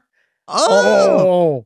Is that real? Is this a picture of it? I think it's just a picture. But it is real. It's a concept. Awesome. At Cecil Miller says she is a Marlboro Red. Yes. For sure. I love it. And I love that this is the they all have horrible medical pictures. Yeah. On the front, yeah. This is old school or from a country that doesn't care about your health. There as we much. go. At the Beck Stereo Way says she is a 6-pack of George Killian's Irish Red. Oh, okay. What do we got here? Must be a stout, is it? I don't know if it's a stout or like a lager or something like that. Probably a red ale, yeah. Yeah, okay. yeah. Okay, yeah. Or send that my way. Yeah. Nice label, though. And finally, at Tyrannosaur Arms says... Is that Rhino? I fucking hope so. I really, really hope so. Says she is this merchant from Elden Ring. She's Carly. Yay! You really are spoiling us. And there we go. That is the What Bar for Becky Lynch, guys. Thank you so much for everyone who sent in pictures. I want to say The number one that was sent in was Mounds Bar, which we don't have over here. It looks like it's the same as a bounty, but I don't actually know. Okay, do you know what a Mounds Bar is, Matt? Yeah, this is American as shit. I think it's either almond or yeah, it's coconut. It's coconut. Yeah, so yeah, it's close to a bounty. Oh, okay, so it is like a bounty then. Okay, so it's a bounty. Mounds is a terrible name. It is, isn't it? It's like molds. Yeah. I'll even take moobs. Ooh, moobs. Have a look at my side moob. I wrap my mouth around those moobs. I was thinking, can we just talk about this now and then just kind of get it over the way? It's just one of the things you can't avoid at WrestleMania.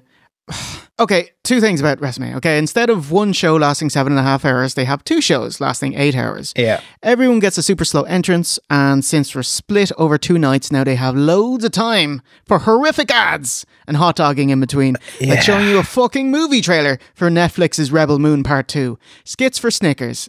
And for the first time in WrestleMania history, now has a fucking ad on the mat. Drink my Slurm. Devil Juice. Devil Juice. The Logan Paul's energy drink. Yeah.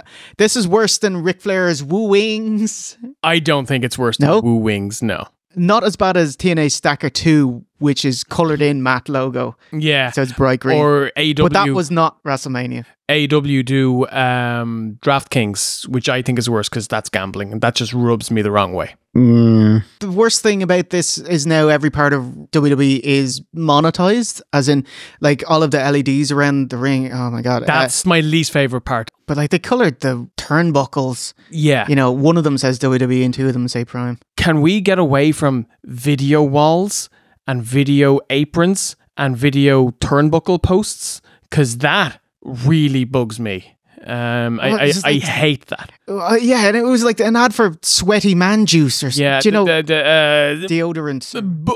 Wipe your butt. Dude wipes. You smelly fuck. Smelly hole. Men don't know how to wipe their asses, so we made a special wipe. It's so bad. So you guys have talked about this before, not liking video walls and video stuff, and like I get it, but I didn't really get it until the Raw that I went to recently, because I was right behind Samantha Irving, therefore right behind the bottom right turnbuckle. So I was literally staring at that LED back of the turnbuckle with the Raw logo. And yeah, I was like, this is terrible. Like just staring at this bright light in your face. Like it was rough, man. It's too much. Would you rather stare at Wingstop Wing Bring the Flavor, Wheatley American Vodka, Minute Maid August Frescas? I was like, every match has a different sponsor as well. Every they match. color code it as well. Oh my God. Like it was like, all right, so Mania is immediately at an 8 out of 10. The roof is now lowered.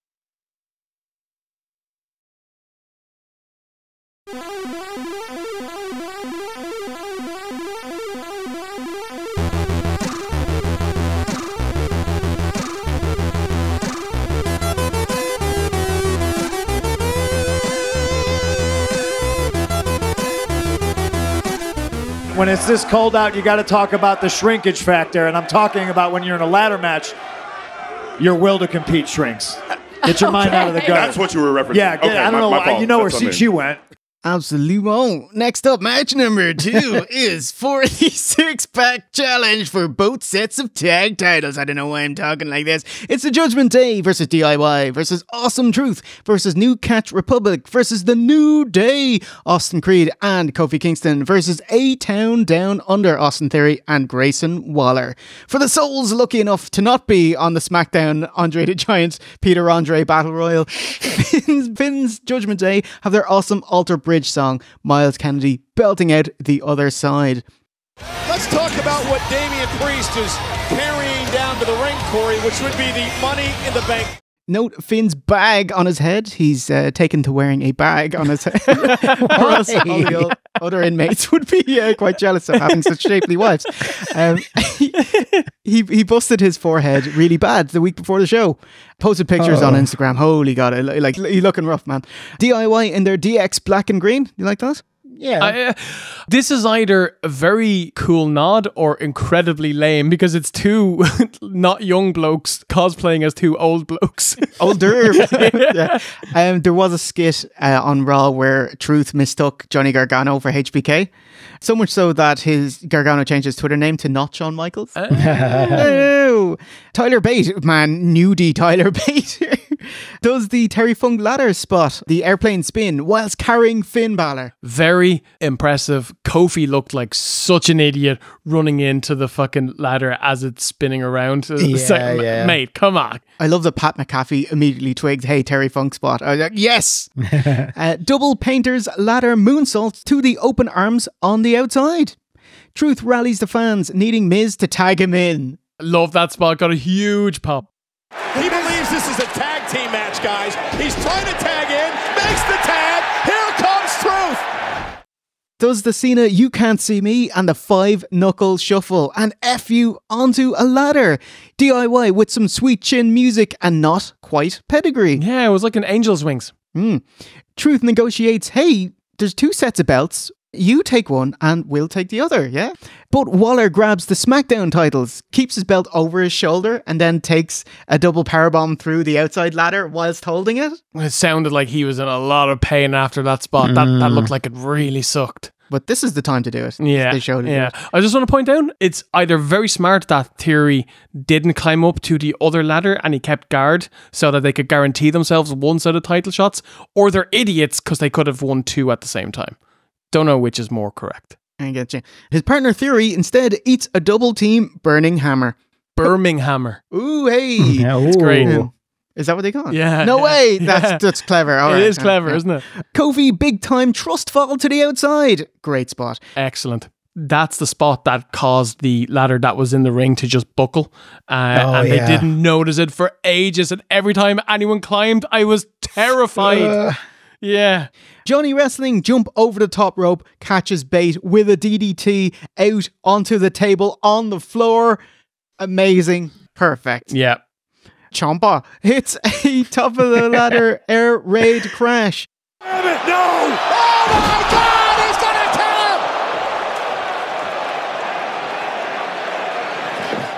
him! Everyone's out except Truth.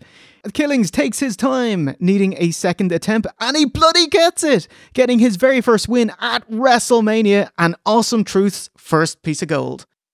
He's got unhooked the carabiner and he does! Awesome Truth! Super fun. I always loved Money in the Bank when it was at WrestleMania. That match made WrestleManias better, and I think that it being on its own pay-per-view has made it worse over time, plus the fact that they've like doubled down and now there's like 2 Money in the Bank matches every year. So yeah, it really scratched that itch for a crazy spot fest, but they also didn't do anything that was so crazy that I feared for people's lives. Yeah, really liked it. What do you think, Matt? Yeah, there is such a thing as just like too many bodies. Like this is a ladder Royal Rumble almost. Like sometimes I just get a little bit distracted, I guess you could say, but it was still really good action in the ring in general. And like Steve said, it didn't really, have anything that was like super scary, which is good just for the safety of the performers. But also they didn't do anything so crazy that I'd remember this compared to all the other Money in the Banks and stuff in the past. I will say, just for entrances though, Damian Priest coming out like that one evil general from Willow. Just he's got the skull with the one of many skull masks during the night, and I thought it was cool. Xavier Woods came out like a Big Consequences Creed. Yeah, awesome. Yeah. And Kofi was like Rocky because they're in Philly. Hey, yay! They always do such a good job with that stuff. I'm happy Truth got a big moment, but is Awesome Truth going to be a tag team and still in like 6 months or a year? I get what you mean, because you can't, or Truth is 52. I don't know how much you're building around them, but I thought it was just kind of, here's a nice thing with the most overact in this match, do you know? Yeah. It was a nice moment, and then, in the next month or two, we can put the belt on someone else who's going to go and have a run, I actually thought it was really clever splitting up the belts, because then you can get the heels that you want to get over, which is A-Town Down Under, and still have a babyface kind of pop at the end of the match as well. Yep. That was quite clever. You tell they really like Austin Theory and Grayson Waller, because like when WWE put you in a segment with The Rock, that means they love you and they're very interested in getting you over, you know. And I did like R-Truth giving him his, I don't want to say his final spot, but his day in the sun. You know, and yeah, it looks amazing. And he's still, like, when you watch him, I legitimately laugh at his segments. Obviously, like, I don't know if they'd ever work it out, but I'd love if R-Truth just randomly showed up on like different shows saying, hey, what's going on, guys? And it was like, wait, this isn't Raw. That'd be great. If he showed up on Dynamite going, hey, what's going on? Where's Miz? Ah, shit. Wait a minute!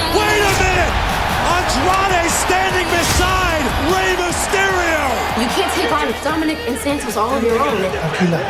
Hey, I will be your partner. Match 3 or 15 of this OSW is the Luau. It's Rey Mysterio and Andrade versus Santos Escobar and Dominik Mysterio. I've got a negative and a positive. The negative is fuck off LWO. None of you are Eddie Guerrero or related to Eddie Guerrero, so stop using Eddie Guerrero's name and the theme of the Luau. You can't have it. I'm having none of it. The positive, fucking love Dominik Mysterio. He's so great. He's grown into the role so much. Yeah, he's awesome. And he's tapped into that. I know you were spitting on Eddie Guerrero's memory. I hate your guts. Really well. Like, he's not doing anything and just chorus of boos. Even over WrestleMania weekend, they had footage of him at his wedding. Congrats to him. And he was given a toast and like, boo, boo.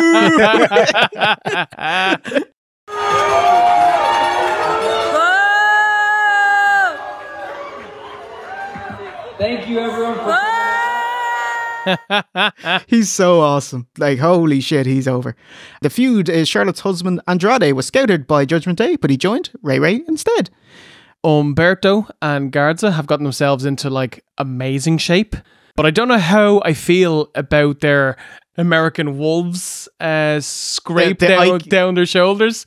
It looks a bit shit and someone else has done it, but the story of how they got them, because in kayfabe, they're not tattoos.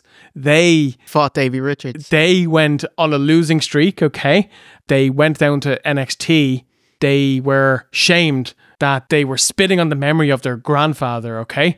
And they were having skits where they were going to sleep and they were having dreams and their grandfather was coming to talk to them. And in one of them, their grandfather attacked them. And so they are the scars from a ghost attack. And so they knock on each other's doors and they're like covered in blood and they're like, did it happen to you too? And they're like, yes, we have to do this for the memory of our grandfather. And I was like, that's a level of kayfabe that I can get behind. Yes, I'm on board, fully on board. Yeah. I think we had the same dream. It was you and me as kids. Then I woke up with this. Andrade put Ray on his shoulders and they jump off the top rope to the outside for a double plancha. Holy shit. Awesome. Andrade is so lucky that he didn't smash his face there because he had the weight of Ray coming down on the back of his head. He was probably saved by his massive roid belly. My favourite spot of this was this slingshot off the middle ropes, kind of catapulted by the lads, getting insane height.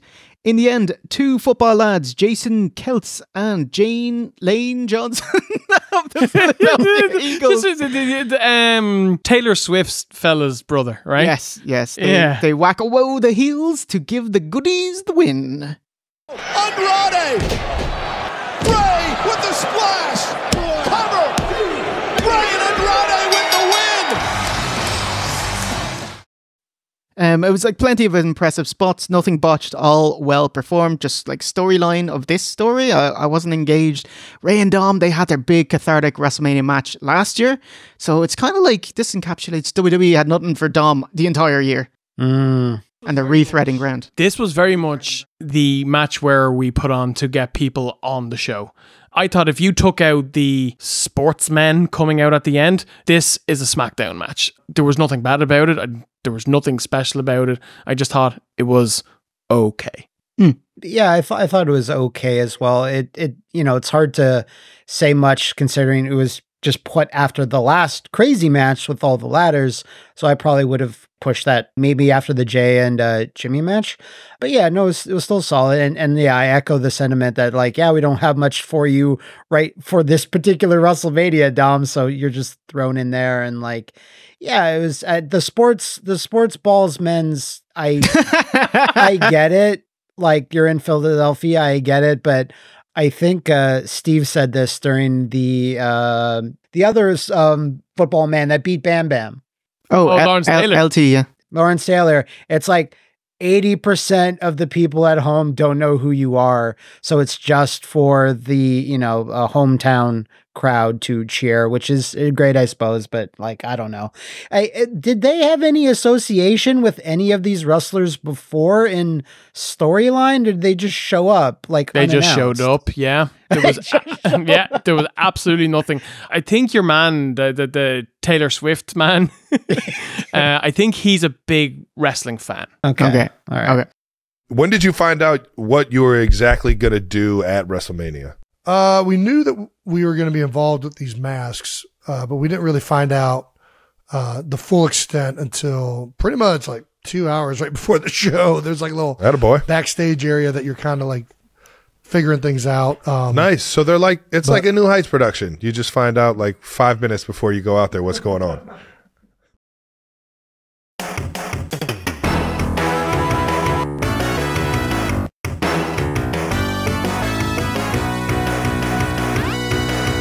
The main event. Next up, we have, oh my god, it is main event Jey Uso versus main event Jimmy Uso. A battle with two main eventers, aka no main event. Stephen, you are hip with the kids. What is a yeet? I am not as hip with the kids as you think. I don't know what a yeet is. I might be able to help. Matt, save us. The kids say yeet if anything gets thrown around in any one direction. It is very Gen Z talk. So if a cat just jumps 50 feet in the air, it yeeted itself, etc., etc. Oh, okay, so in Godzilla vs. Kong, the new one, King Kong yeeted Baby Kong into another. He absolutely did. It's the best bit. Because it's a live gorilla. Wang him off. He just fucked him into the sea. Amazing. So, yeet, this is more annoying than but it's less annoying than what? Okay. Because I was thinking yeet is confined to the Usos, do you know? Mm-hmm. But it's a bit beyond it, but generally kind of constrained. And what is just everyone gets it. What has infected wrestling for 20 odd years and still now. Going. Still goes, yeah. The only thing I know about yeet is WWE had to remove yeet temporarily because Casey Huffman, which is an indie wrestler from West Virginia, trademarked yeet in 2021. Ooh. But he abandoned it in 2022. He didn't keep it up. So WWE's attorneys pulled it until they were able to resolve it.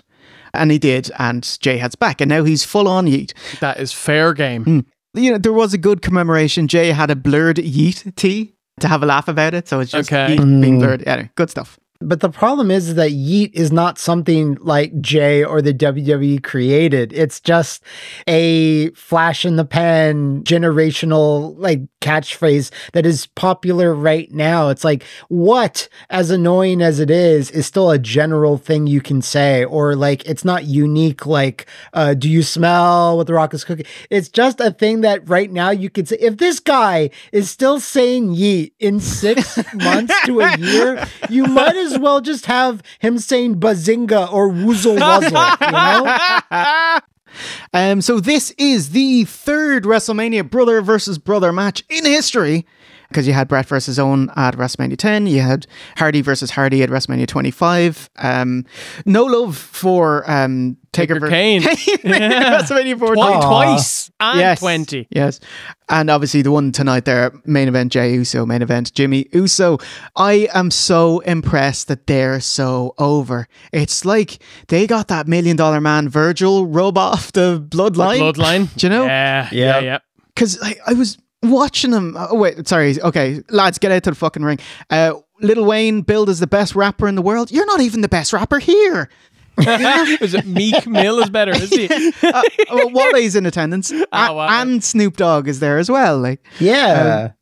What I don't like about these Usos is that they're single move guys. They're not explosive high flyers, you know, but single move pause guys. Like, there's no chain of attacks.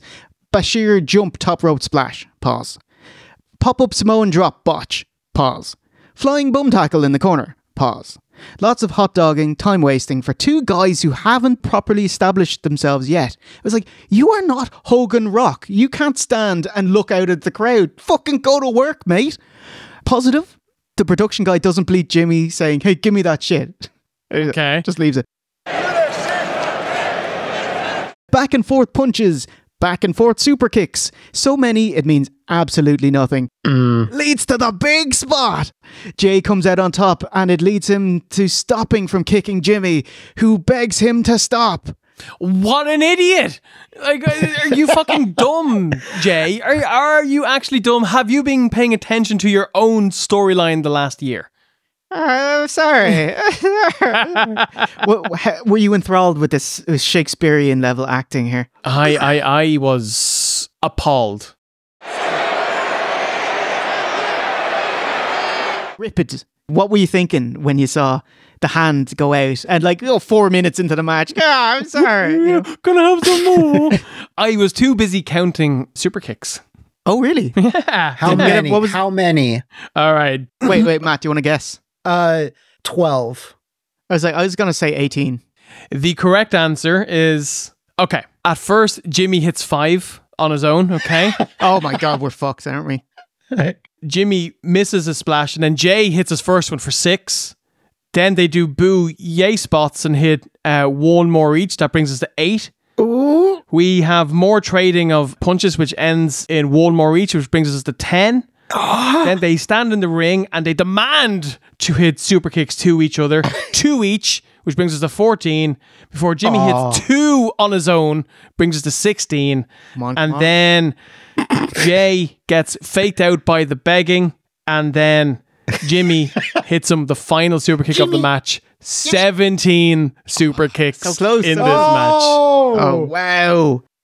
Did you like this acting? I was just like, I can't get over it. I can't, when I saw it, I was like, holy shit, what do people see in these lads? I was like, I'm too old now. It's wrestling has passed me by. Are people enjoying this? It's just, I'm pretty sure this was unanimously hated. This was a bad professional wrestling match. It had bad acting. They didn't tell a story. They didn't even do any spots. They didn't do anything. They just traded super kicks. Slowly. 17 of them. Yeah, they're not singles wrestlers. And I know Jay has been out on his own for the last while, but Jimmy is not a singles wrestler. And in my opinion, they went out there and they shot the bed. 11 soul-crushing minutes. This is worse than if you did not have the match. Both of you are harmed from being exposed in this bout on such a grand stage. Exposed is the proper word. And they're not in bad shape. Why are they so windy and pausing all the time? Do you know? My main question to ask you was, where does this rank in the brother versus brother WrestleMania matches? Brother versus brother. No, Hogan and Beefer never. Imagine that one. So Owen and Brett, still, it's one of the all-time great WrestleMania matches. Yeah, you're not touching it. It's absolutely phenomenal. I think it still holds up in 2024. So it comes down to between Jimmy and Jay. Jimmy and Matt versus Jeff at WrestleMania 25. And I did go back and watch Matt and Jeff. Oh, fantastic. I can confirm Jimmy and Jay is a significantly worse match. Oh my God, you did it. Than Matt and Jeff. Lads. Matt and Jeff was absolutely blasted at the time.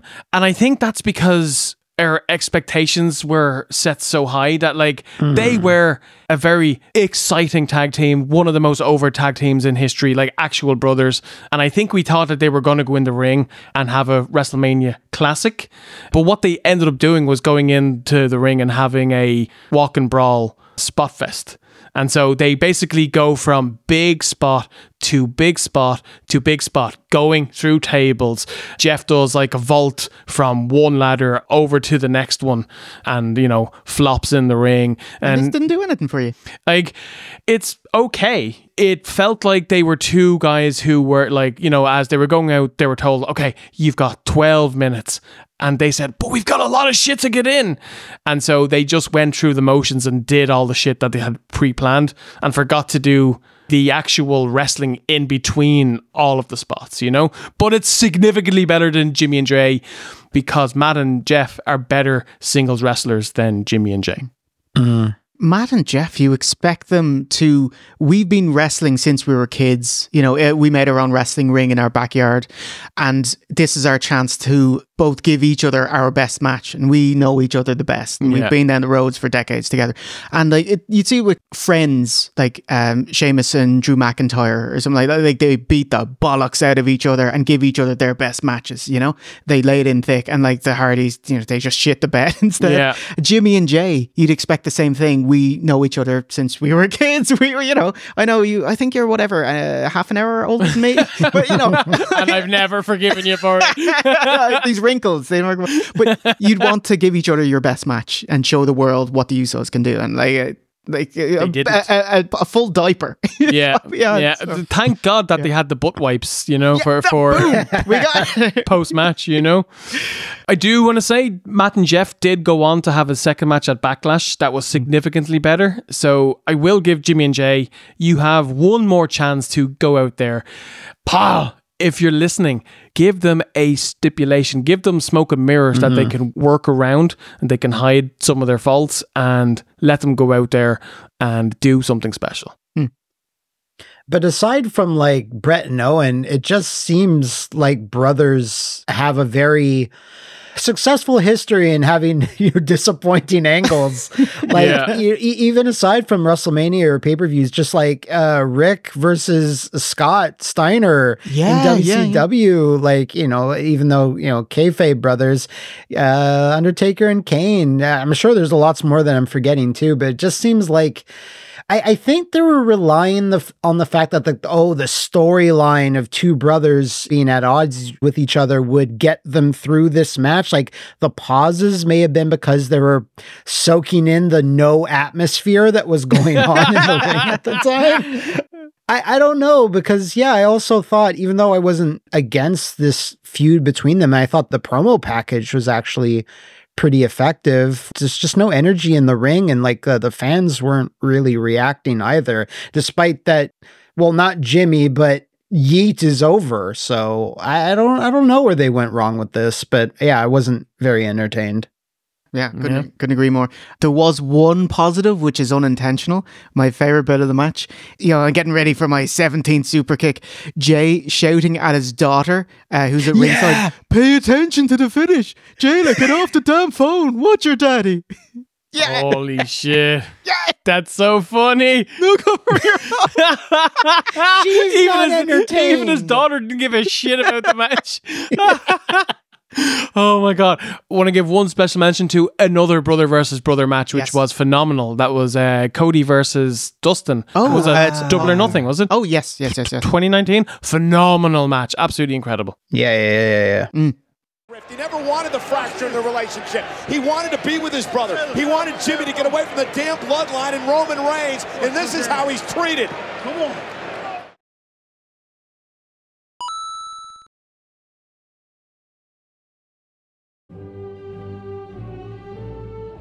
Yeah, every day I come home, come home very tired, weary, bleary-eyed, Look over to the sink, and what do I see? Plates and glasses and forks and spoons, all piled high, all the way to the top. Yeah, you gotta wash your dishes, wash them and dry them,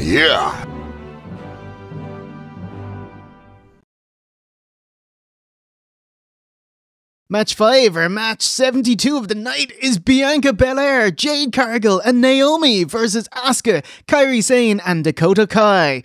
A match to showcase AEW's Jade Cargill, who will be a megastar. Last AEW appearance was September 15th's Rampage. Immediate WWE talk 11 days after it aired. WWE officially announced they'd signed her and she's training at the Performance Center. And it's been 4 months. Yeah, that's enough. Jade debuts at the Royal Rumble 2024 and is now with Smackers as a babyface, teaming with TNA Last Trinity and Bianca Belair as the final piece in a 6-woman tag. Jade Cargill. Holy shit. God, she's awesome looking. Isn't she? I know wrestling is quite important in professional wrestling, but it's also not. And when you've got someone like that, it doesn't matter, because her aura and her look and her star power and just everything, she is already a megastar and she doesn't have to do a single spot. Do you remember Wade Barrett during her SmackDown debut marveling at her, saying like Michelangelo wept with joy? That's like, great line. Yeah.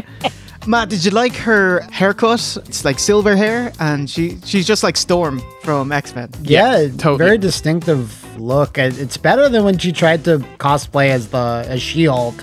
Like the paint, like it's just that was kind of China porn-esque, you know. Like that was, I don't know about that one, but yeah, no, she just looks great. I really like the diamond stuff that she's been wearing. Like that looks awesome. It's cool, isn't it? Man, like I am giddy with excitement at the thought of her standing on one side of the ring and Rhea Ripley on the other side of the ring. Oh, that'd be amazing. Like I don't care if the match is shit. I am excited to just see it. Just 17 super kicks. Yeah. The match kicks off and it's like, is that Kairi Sane? A woman in gold with the mad hair. And then you see her fantastic elbow drop. It's like, yep, that's you. She has the greatest elbow drop I've ever seen in professional wrestling. Yeah, bar none. Better than CM Punk. And his fumbly bumbly. Gotta give Damage Control a bit of heat because you know they're jobbing. Motor City Machine Gun style offense with Code Breaker, Neck Breaker, Shining Wizard, and we want Jade chance. Everyone just wants to see how Jade does, because that's the whole interest of the match. You hear what they're saying, Pat? They want Jade and Asuka does not care. She gets in. Big choke slam to Asuka. Catch Kairi swing and backbreaker. Big back body drop to Dakota. Then a Michinoku driver. Finish of the match. Missed. Kairi full Nelson seated bomb. Belair whip and KOD. Cargill march around. And Jaded a pump handle face plant. Dominant. 1, 2, 3. And Cargill gets the win. Kai has been jaded. How did you think Jade did? I thought she did about the exact same in terms of professional wrestling ability that she was doing in AEW. I don't think she looked any better. I don't think she looked any more crisp, but it doesn't matter because look at her. She's a megastar. Just put all of the belts on her. Yeah, it was kind of constructed in such a way where it's like she couldn't really screw up. Like, you know, that was all leading up to her tagging in and just doing big power moves for a bit. I'm just a little sad. It's just like Asuka has to be, and Kairi Sane have to be kind of the ones to basically job just to make her look good. Because I was a big fan of the Kabuki Warriors, and Damage Control I don't think is quite that. It's just still an odd, it's still an odd team. Still a solid match and everything. I'm glad they all got on the show, but you know, it didn't stand out to me as anything particularly special other than, God, look how awesome Jade looks. yeah, asking Kairi. Yeah, they just like got out of the ring to leave Jade in there to do her finishing moves and stuff. WWE, very clever of them to put Cargill in a 6-person, so she had limited exposure, as you were saying, limited ability to botch, you know, and only a few moves to remember and still have a Mania match.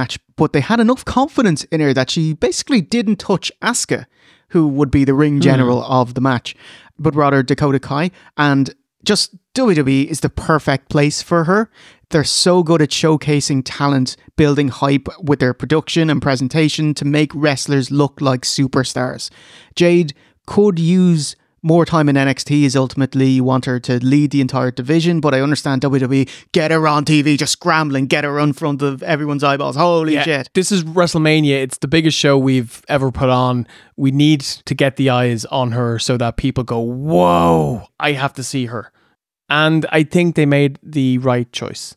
There was a weird spot there towards the end where I think Kyrie did like a diving crossbody off the top and Jade caught her and she was meant to swing her around and she noped out of it. And then she like did a backbreaker. Like a backbreaker. And then you can see her kind of point at Kyrie and go, you went the wrong way. So she probably used to turning person the other way. But the fact that she was able to make that choice in a split second and not do the move and not drop her and not botch it, that's a positive as well. Sorry, what move would she go for? I'm guessing that would have been like a bag of ham, you know, like Black hole slam, yeah. Like a black hole slam, bag of ham, spinning bag of ham, yeah. And the fact that she knew it wasn't going to work out and noped out of it, I think is good. Fantastic. One tiny thing is that on the Raw from 2 weeks later after WrestleMania, they played a pre-taped promo, I guess you could call it, from Jade, and just her delivery. She's just like, I'm Jade Cargill and I'll beat y'all. And she might as well just start telling people that they are not her mama, because it's getting a little there. It's like when your gimmick is like, I'm so good, I'm so built, I'm so fit, like that is what you would say, but I don't know. She needs a catchphrase. She needs some other stuff to say, because what she was saying in that promo package was a little threadbare. Okay. Yeah, agreed. Yeah. Her being physically fit, that's something Ricky Steamboat would say, you know. We need a Ric Flair, Hulk Hogan hot dogging from her. Okay, next. Holy shit, 2 matches left on Mania Night 1. Our next contest is for the Intercontinental title. It's Gunther versus Sami Zayn. Austria's Gunther, aka Walter, in NXT. Amazing physical transformation. Like if you see him in NXT UK to Smackdown, he's kept it up as well. Matt, could you read that out for us? All right. I always love the look of the big Japanese heavyweights like Stan Hansen, Terry Gordy, Vader, Scott Norton, like those chunky foreign heavyweights. I always loved the look, and I always thought that look really suited my style. I lost about 60 to 65 pounds going from NXT UK to SmackDown. He knew being called up, he had to make a change. I will be more appealing and stand out more than looking like I looked the way before. I think if you're in the top league on national television every week and you want to represent the top tier athletes, you have to be in shape to do so. Awesome, thank you. It was a seamless read there, one take, and I was like, man, it's a bit of what happened. I just get a what happened vibe, bro. Yeah. There were people who were complaining about him getting into awesome shape, saying that they liked him better being big. I was like, no, like this guy looks like such a star now. He looks fantastic. Also, doesn't wear knee pads, doesn't wear elbow pads, doesn't look naked. Weird. Don't know how he pulls it off. That's talent. Of course, supporting Gunther, we will be in Germany August 31st. Yeah, dude is a staunch, stoic Austrian, hits like a truck with militaristic precision. Him and his faction Imperium, his mate Ludwig Kaiser, you're best friends with the Kaiser, they always had a bit of a Nazi vibe going on. Like, he originally was named Gunther Stark, which they had to U-turn immediately because that is also the name of a Nazi U-boat World War II commander. Jesus. Like WWE trademarked the name, they were going ahead with it without Googling. A simple Google search. People get their conspiracy hat on and it's like, they're hiding in plain sight. They're literally telling you that they are Nazis. And I'm like, maybe it was just idiots not Googling stuff. You know what I mean? How about just laziness? If WCW couldn't Google in 1994 final solution, then, well, the internet didn't exist, but Or Paige with the sorority sisters. Yeah, which is also a porn.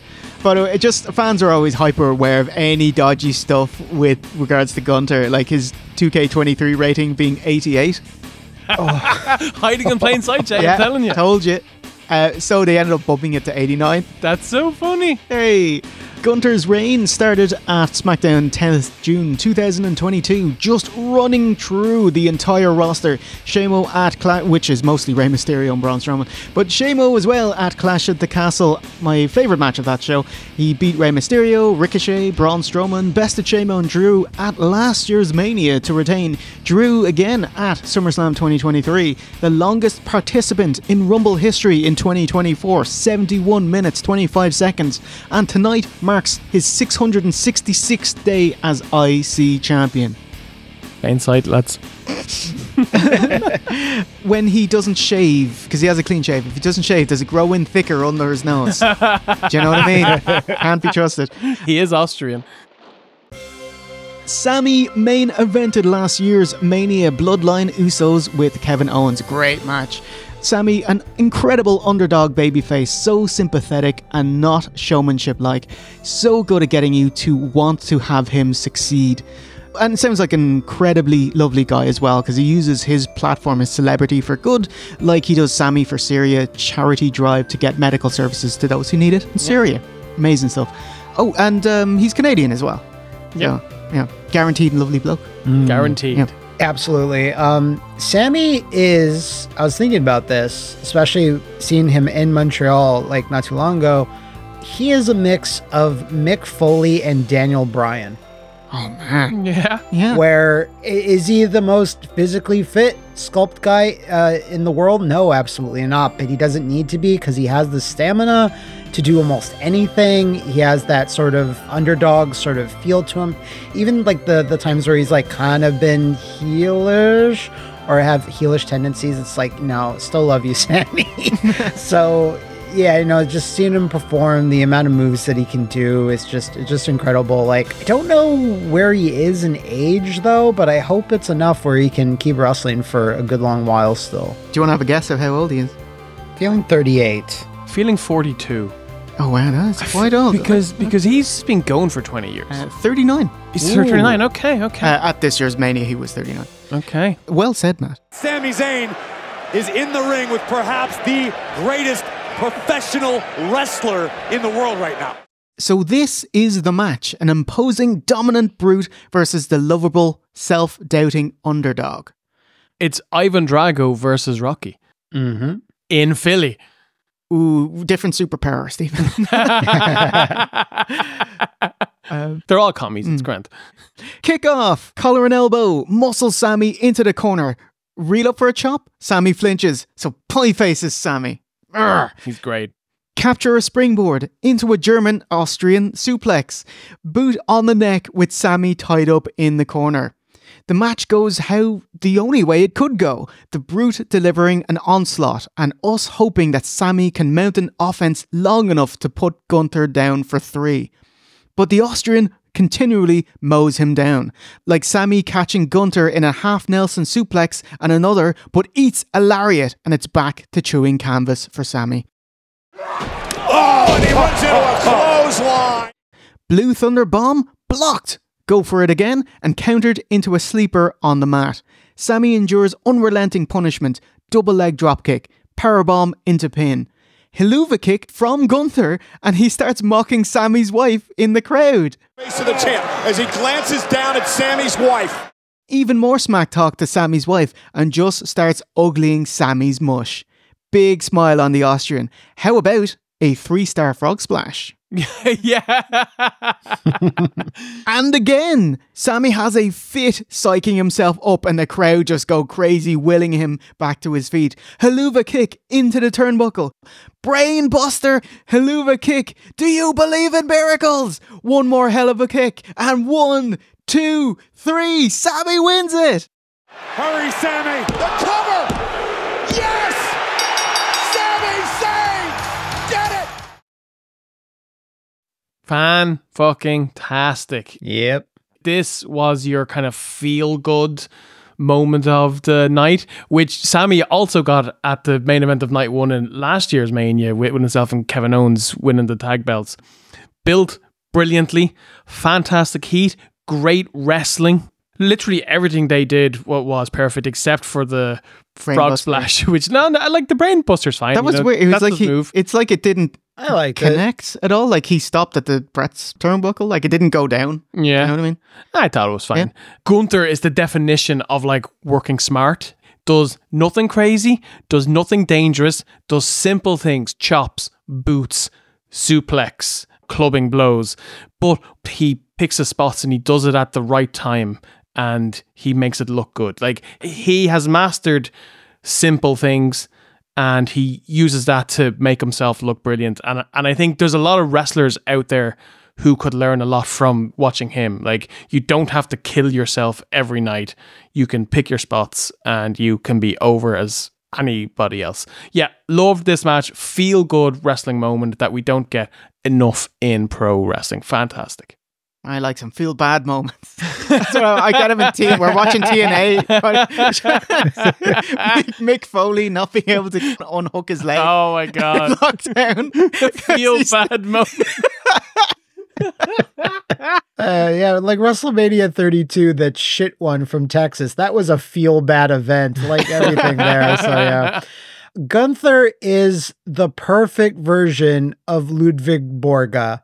Like, Wow. that's how you execute that type of wrestler, that type of heel. And yeah, just when you have two performers that are this good, right? It doesn't matter if you've seen this story a million times, this match layout a million times, or the underdog getting battered pretty much the entire like match, you know, and getting in his offense. As long as you have two good performers, like, it's always going to work out. You're always going to get the crowd invested. And they absolutely did. I really liked the brain buster in the turnbuckle. Like, it looked a little off, I guess, but I still thought it was cool. Yeah, when you highlight a wrestler's crying family in the crowd multiple times at WrestleMania, though, it does kind of make the results kind of obvious, though. So, like, I assumed, why would you make a feel bad moment? Why would you give that to us?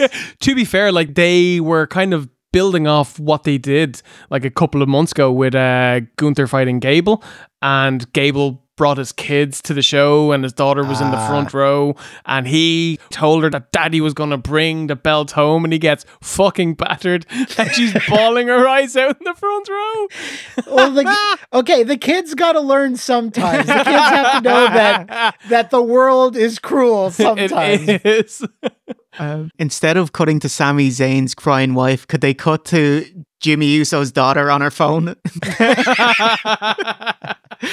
Such a perfect pairing and a wonderful emotional end to Gunther's really impressive 666-day reign. It's much better than if he lost it next week and it would not a coolest number.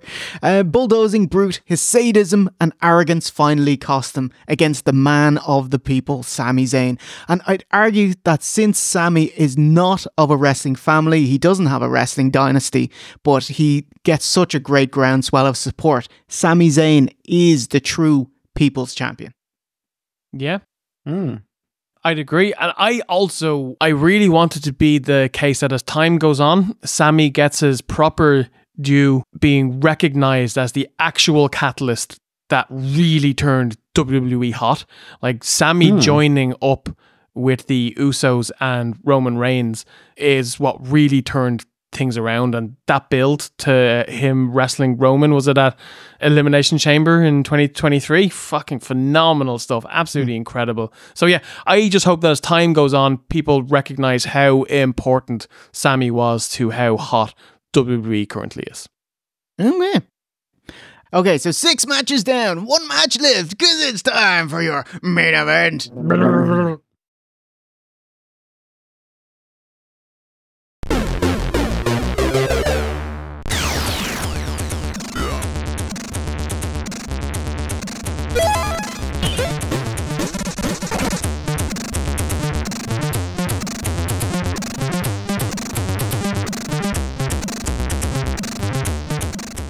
It's time for your main event. It's The Rock and Roman Reigns, the Bloodline, versus Cody Rhodes and Seth freaking Rollins insane. And the reason we're doing this show, I've had people who aren't fans anymore just texting me asking if we're watching. Holy God, I'm back watching wrestling. Oh my God.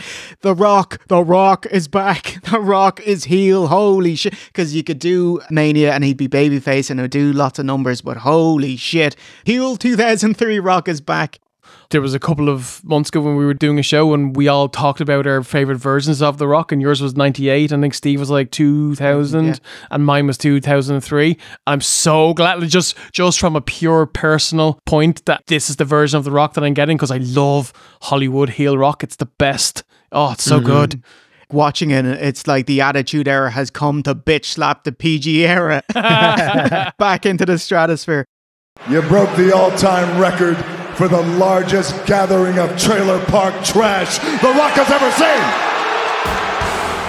I think The Rock might be the most famous person in the world. Genuine A-list. Jimmy Wang Yang. Hollywood star, you know? It's like him. Jimmy Wang Yang. Maybe like Taylor Swift is up there. Oh, Swifty, yeah. Yeah, they're people who are known by most people on this planet. Trying to think who's Matt, you got anyone that might rival The Rock, like in terms of penetration of fuck off.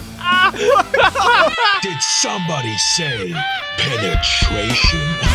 Get out, man. Don't you shoot, get out of here. Maybe Tom Cruise, you know, the old cruisy boozy. So you are now, what does this make you exactly? An honorary Irishman or an Irishman? No, I'm Irish. I am Irish. Mania kickoff show, Rock shows off the bloodline lineage, leapfrogs Cody, saying Canary M. Burns. Yes, Canary M. Burns at the top of the bloodline.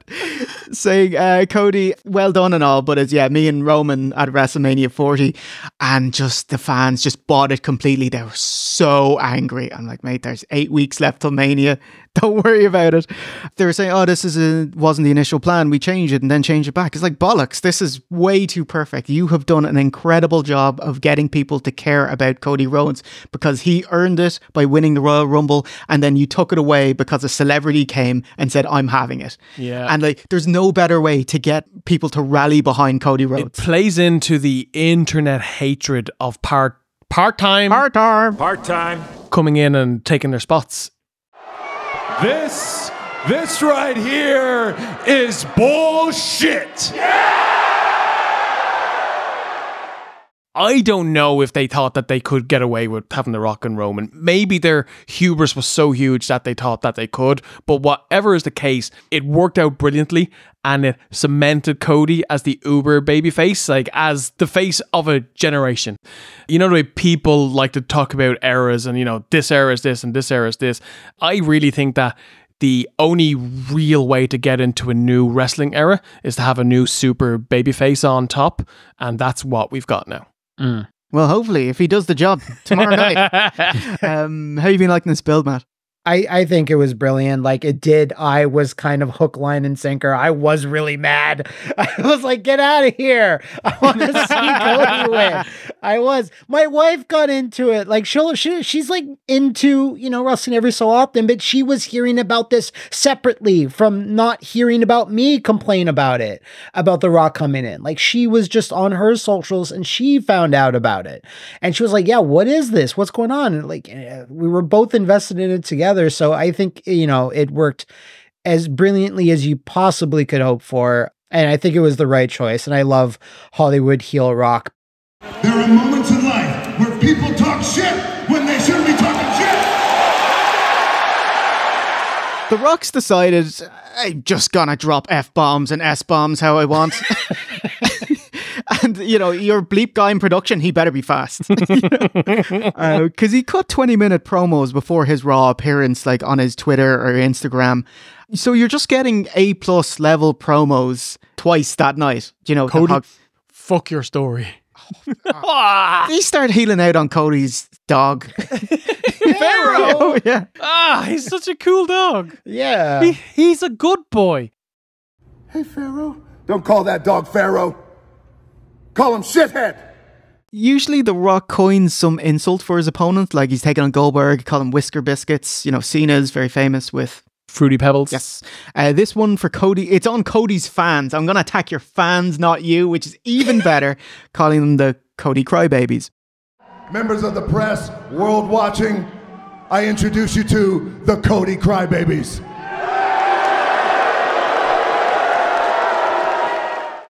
Rock, he's got like a new theme, but it's his old theme as well. And they got Jim Johnson to do 10 seconds of a merge of the theme. It's weird. Anyway, Hollywood heel rock song.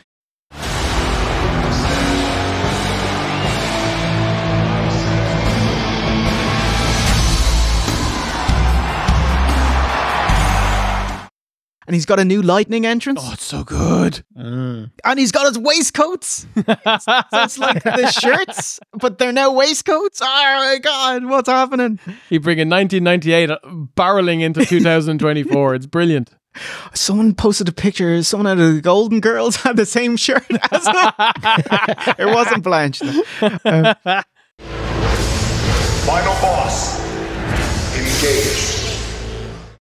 And he's got a new moniker. The Final Boss. Final Boss, Awesome. which, as people pointed out, was first used by Samoa Joe in January on a t-shirt.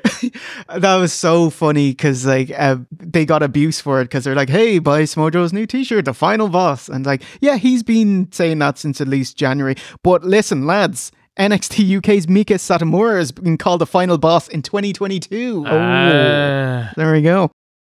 Across a 329-day reign, the Final Boss has never shirked a challenge. You all can kiss the ass of the Final Boss. The Final Boss, it was a weird gaming thing. He's not in any gaming movies, is he? It's all jungle based. Rampage. There you go. Doom. Oh my God, he's the guy. Okay. Yeah. Spy Hunter. Oh my God. Yeah. Yes. He's the video He game. is. He is.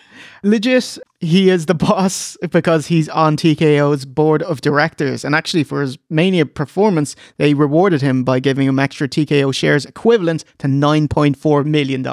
Nice. Solid weekend's work.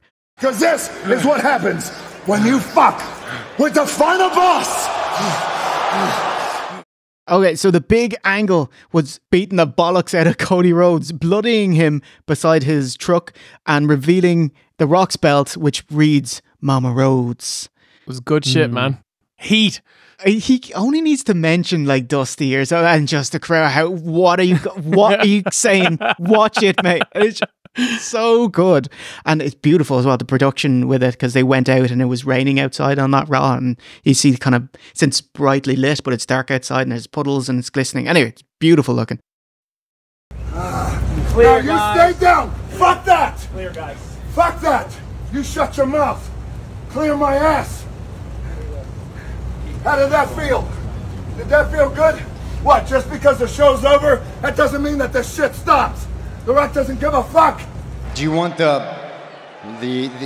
Hollywood title, the Hulk Hogan title, the one for posers and frauds, the title for people who politic their way to the top?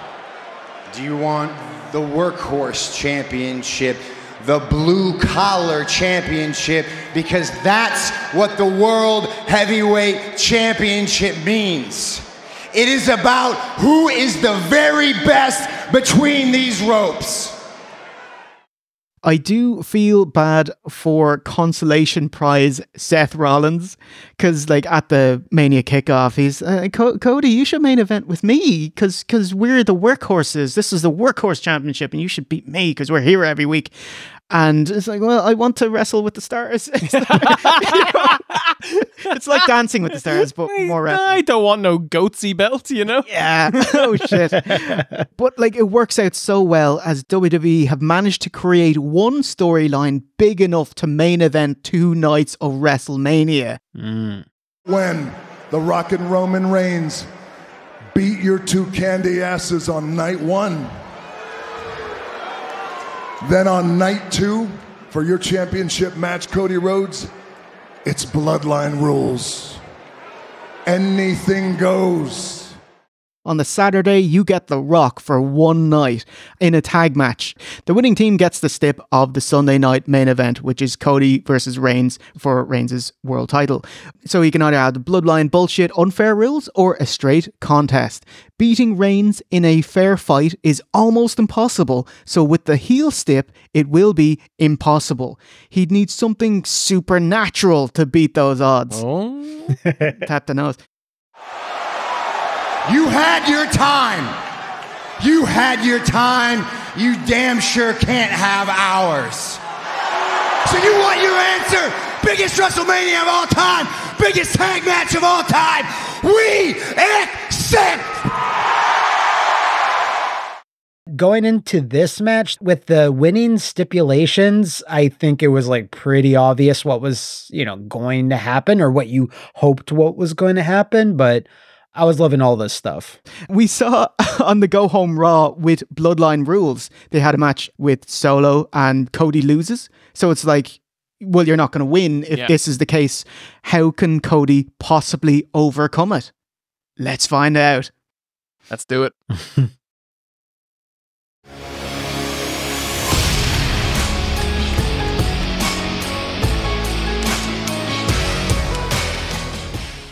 So Roman comes out. I'm wondering how Roman's had such a lengthy reign and scant appearances. It's like, yeah, he's still got leukemia. He's still taking oral meds. Damn. It's chronic. He will always have it.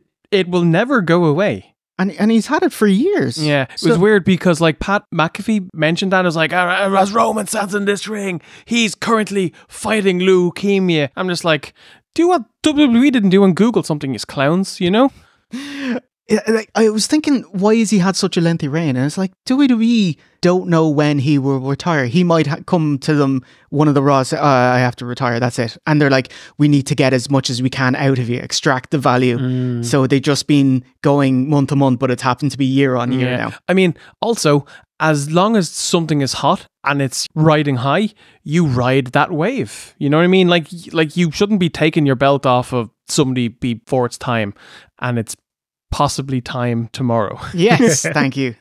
Tap the nose. The Rock comes out, we're gonna boot right through. He's very... It is a bit Flying Elvises, isn't it? Just Jimmy Wang Yang. Yes. So Roman is the WWE champion. The Rock has his People's Championship belt. Seth Rollins comes out with his world title, and Cody Rhodes is Johnny No Belt. Is pretty cool. I think that's why The Rock had that belt. It's like, I don't have a belt. Amazing. Roman Reigns and the World Heavyweight Champion, his counterpart on Monday Night Raw, Seth Rollins, will start things off in this ever-important tag team match tonight. Former Shield mates Roman and Seth kick off. Doesn't take long. Tag in The Rock. The fucking size of this lad. I've written here is that Rock and Roman are in incredible shape. They look like gods. Insane. This dude is in his 50s, right? He's 51, yeah. Jesus Christ. Yeah. His current run, he's never been physically bigger. Like, he's the boulder, like, holy shit. It was mental because his active days kind of ended in 2003. And he's so much bigger. When he came back to WrestleMania, he went up in size and now went up in size again. But he's actually slimmer now than he was when they started the run in January. Okay. Because he had an intense 12-week training course to get cardio fit for this. Because do you remember his Mania match with Cena? He injury at the start of the match. At the start. Didn't he get injuries both years? Yeah, didn't he just Yeah. explode? Yeah. He tore his abdomen with an FU. Oh my God. There's another one where he tore his right hamstring. Oh my God. And it's like, there's a half an hour left of this match. Do you know? I get up, he gives me his big slam, which is, you go about 10 feet up in the air. I land. As soon as I land, bang, again. I feel my all upper body go wound up, completely tearing my abdomen. What? Oh my God. In 3 places. So I had to have emergency hernia surgery, 3. Gee. But then what happened down here, 10 minutes into the match, was I tore the top of my quad and my adductor from my pelvis. What? What the hell? So I asked the ref, I said, how much more do we have left in the match? He goes, about 25, 30 minutes. I went, all right. The weird thing about all this is that I was like, Yeah, will The Rock be able to get through this? But then while kind of watching the show or, watching the show back, I forgot about that whole team of trainers and wrestleologists that were helping him train for this. And I was like, okay, then that should be good, because that's why the build started so early, like weeks and weeks, to even get him ready for this, because I guess he wanted to avoid the Cena situation where he just exploded in the ring. And so that's what you're worried about, or wondering, are you going to get through this match without getting injured? And like, yes, it is a completely safe match. Muscling over Seth and just bring it, and everyone he couldn't see Cara injure his fingers.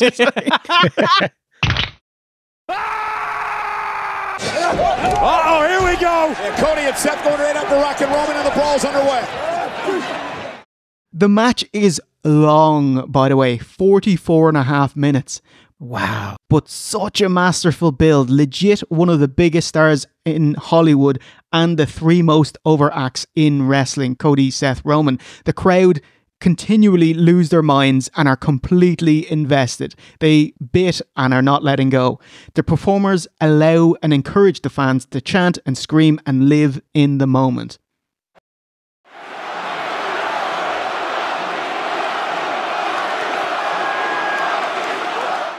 Stalemate and brawl to the outside. Count out. And The Rock just goes to the ref. You count, you're fired. Great. I'm the boss. I don't fuck around. He's the final fucking boss.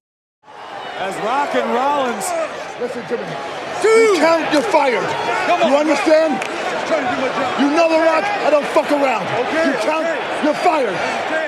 They don't bleep him in time either. I fucking love this about The Rock. It's something that it's been on my mind since the late 90s, is that when The Rock comes to the ring, there's no mic on him. He's fuck. He's got a filthy mouth. Horrible mouth. But if he cuts a promo, he won't swear. Yeah. So now he's just talking like he does on the way to the ring, but on the mic. Yeah. Dragging the World Heavyweight Champion backdoor at his corner. Screaming at the official again.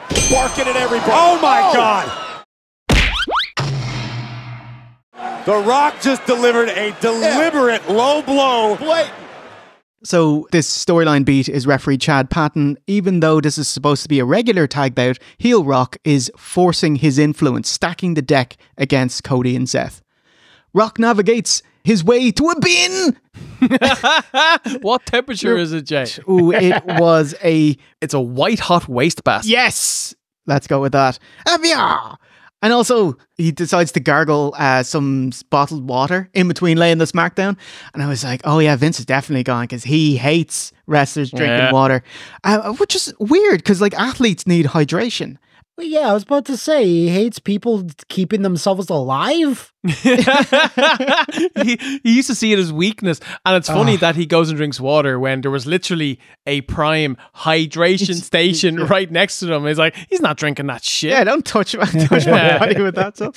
It's like the Krusty Burger. It's like, I almost chewed a bit of it. Not in your life. I'll be tasting that for weeks.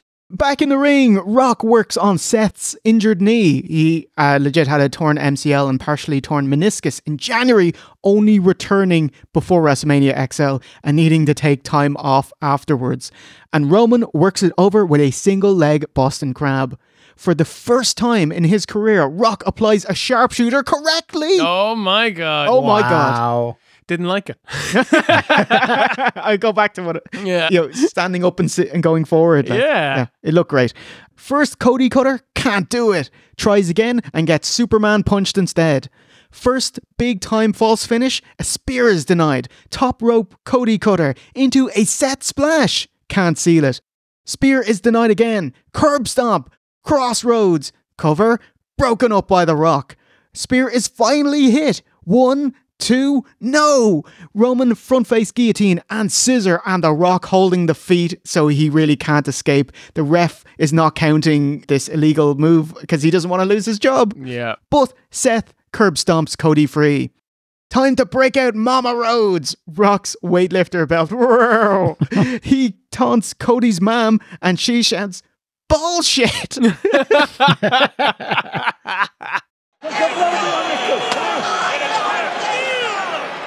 That was classy. Cody Common Man, Dusty Elbow. Spine buster. People's elbow? No! Cody cutter. Wait. No! Cody cutter! First big mistake. Seth rams Cody out of Roman's path, who spears The Rock. The crowd explode. Double pedigree. Double pin. 1, 2. No! Oh, it was perfect. It was so good. Yeah. No! And I love that spot because they can go back to that in 1 year or 2 years' time when it's Rock versus Roman. They can say, you fucking hit me and blah, blah, blah, blah, blah. You know, like they can use that in a future angle and it's fantastic. Blah, blah, blah, blah, blah, Sunday. Tuesday. Yeah, that was like a Mania finish and you didn't get it. So Cody and Seth, you're in shit, mate. Yeah. Rock drinks more water, setting up for a rock bottom through the announce table. No, Cody rock bottoms Rock through the table as Roman flattens Seth, spearing him through a barrier. Remember that for Sunday night. Shades of tomorrow's main event with Cody and Reigns exchanging blows. Crossroads, hold on for a second, and gets whipped by The Rock. Spear, Rock's in. Rock bottom, throat slice gesture, and acknowledging the bloodline. Bounce off one rope, bounce off the other. Tribal elbow. 1, 2, 3. Clean fucking win. Holy shit. People's elbow. Cover by The Rock. Cody is screwed.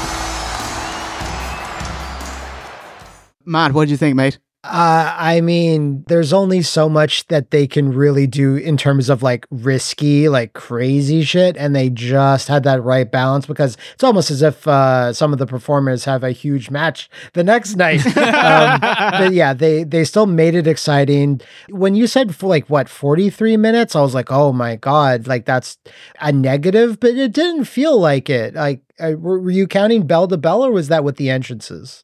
Oh, no, bell to bell. It was the whole thing was like an hour, over an hour, 5 or something. Yeah, from when they went to black with Sami holding the belt until they first locked up was 40 minutes. Wow. Yeah. But other than that, yeah, it was really entertaining.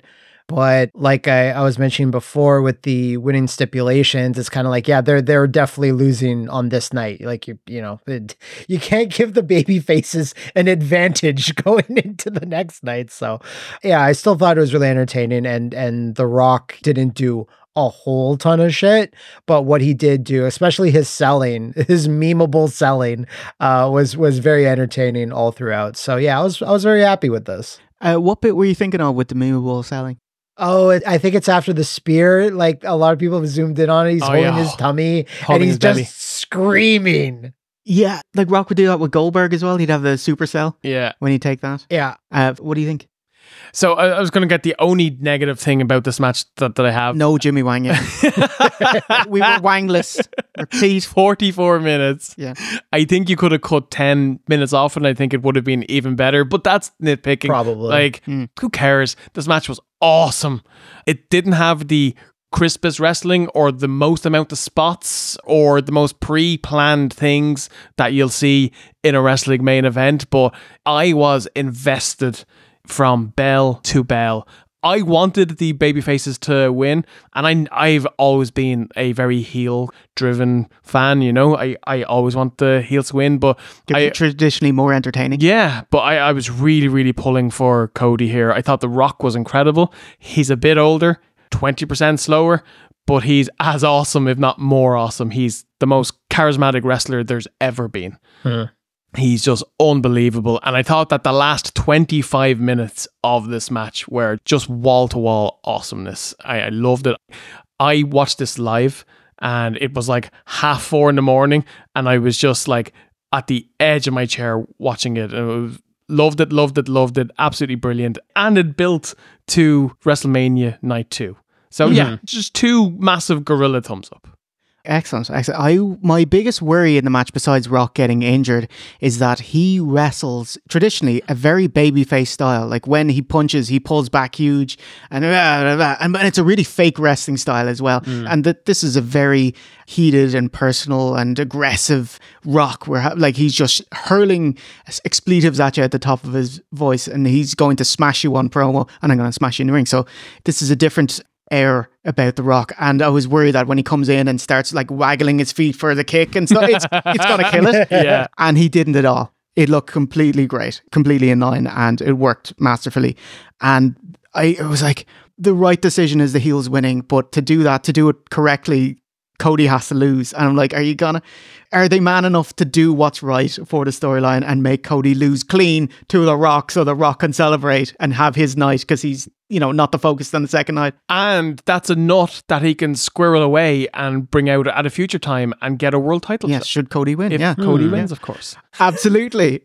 Cody Rhodes' dream of doing what his father Dusty Rhodes was never able to accomplish may have gone up in smoke tonight. The bloodline rule, they fucking did it. The right finish, the insurmountable odds. Cody is screwed. He couldn't do it in a relatively clean bout. He can't do it when the bloodlines rule is in effect. We get a mirror spot of Cody losing last year at Mania, sitting in the ring, dejected, enveloping and enduring and swallowing the loss again at this year's Mania. I was praying that someone would throw a fucking chicken into the ring. It would have been incredible. It would be a rooster now. Yeah. The correct ending. I just can't believe they did it. They stayed their hand, did what's right. A definitive loss for Cody. What you gonna do, brother? And we're only officially getting Rock on one night, so gives him his time to shine. Yeah. Cut to Drew Mack saying in his hotel room watching with his family, I told you Seth would job. Do you want the lotto numbers? I'll tell you what's happening tomorrow as well. Anyone could have predicted that was going to happen. Seth, you're an arrogant junkie, mate. It's going to be an execution tomorrow. Just get your stupid ass to the ring tomorrow and I'm going to take that title off you. Drew's social media game is brilliant. Just want to make special mention, like we talked about this match for ages and we pretty much only talked about Cody and The Rock, but in terms of the work rate, it was Seth and Roman that made this match kind of tick over, and they should get thumbs up as well. Roman's great. He's so good. Fantastic. So that does it for night one of WrestleMania. And so let's take it to the aftermath. We'll see you guys tomorrow night at WrestleMania Sunday.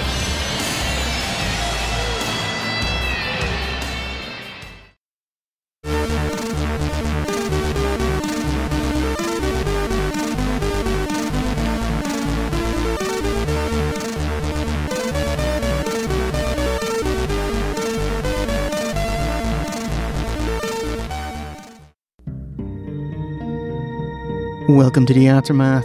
V1, what do you think of night one of WrestleMania? I thought night one of WrestleMania was very entertaining. If you're to judge the entirety of night one as its own WrestleMania, I think it was good, not great, but if you're to judge it as half of a show, if you put this up against the first half of any other WrestleMania, it's as good, if not better, especially when you put in the Sami Gunther and that main event and the opener. There are three great matches that could stand up to most of the best matches in WrestleMania history, minus maybe 4 or 5 all-time greats, you know? I thought that the crowd were good. There were times where they went a bit quiet, especially in the middle portion of the show, but for the big matches that everyone cared about, they went along for the journey and they were loud.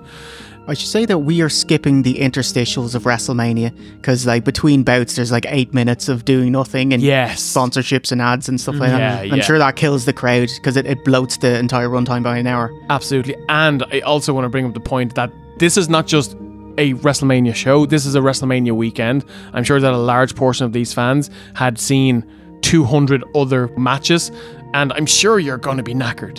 And it was cold and cold for America, you know. Gorgeous day over here. I'm sure in the Ireland. Canadian doesn't have any salt to throw on him as well. But yeah, I thought it was a very, very good show. Matt, what do you think, mate?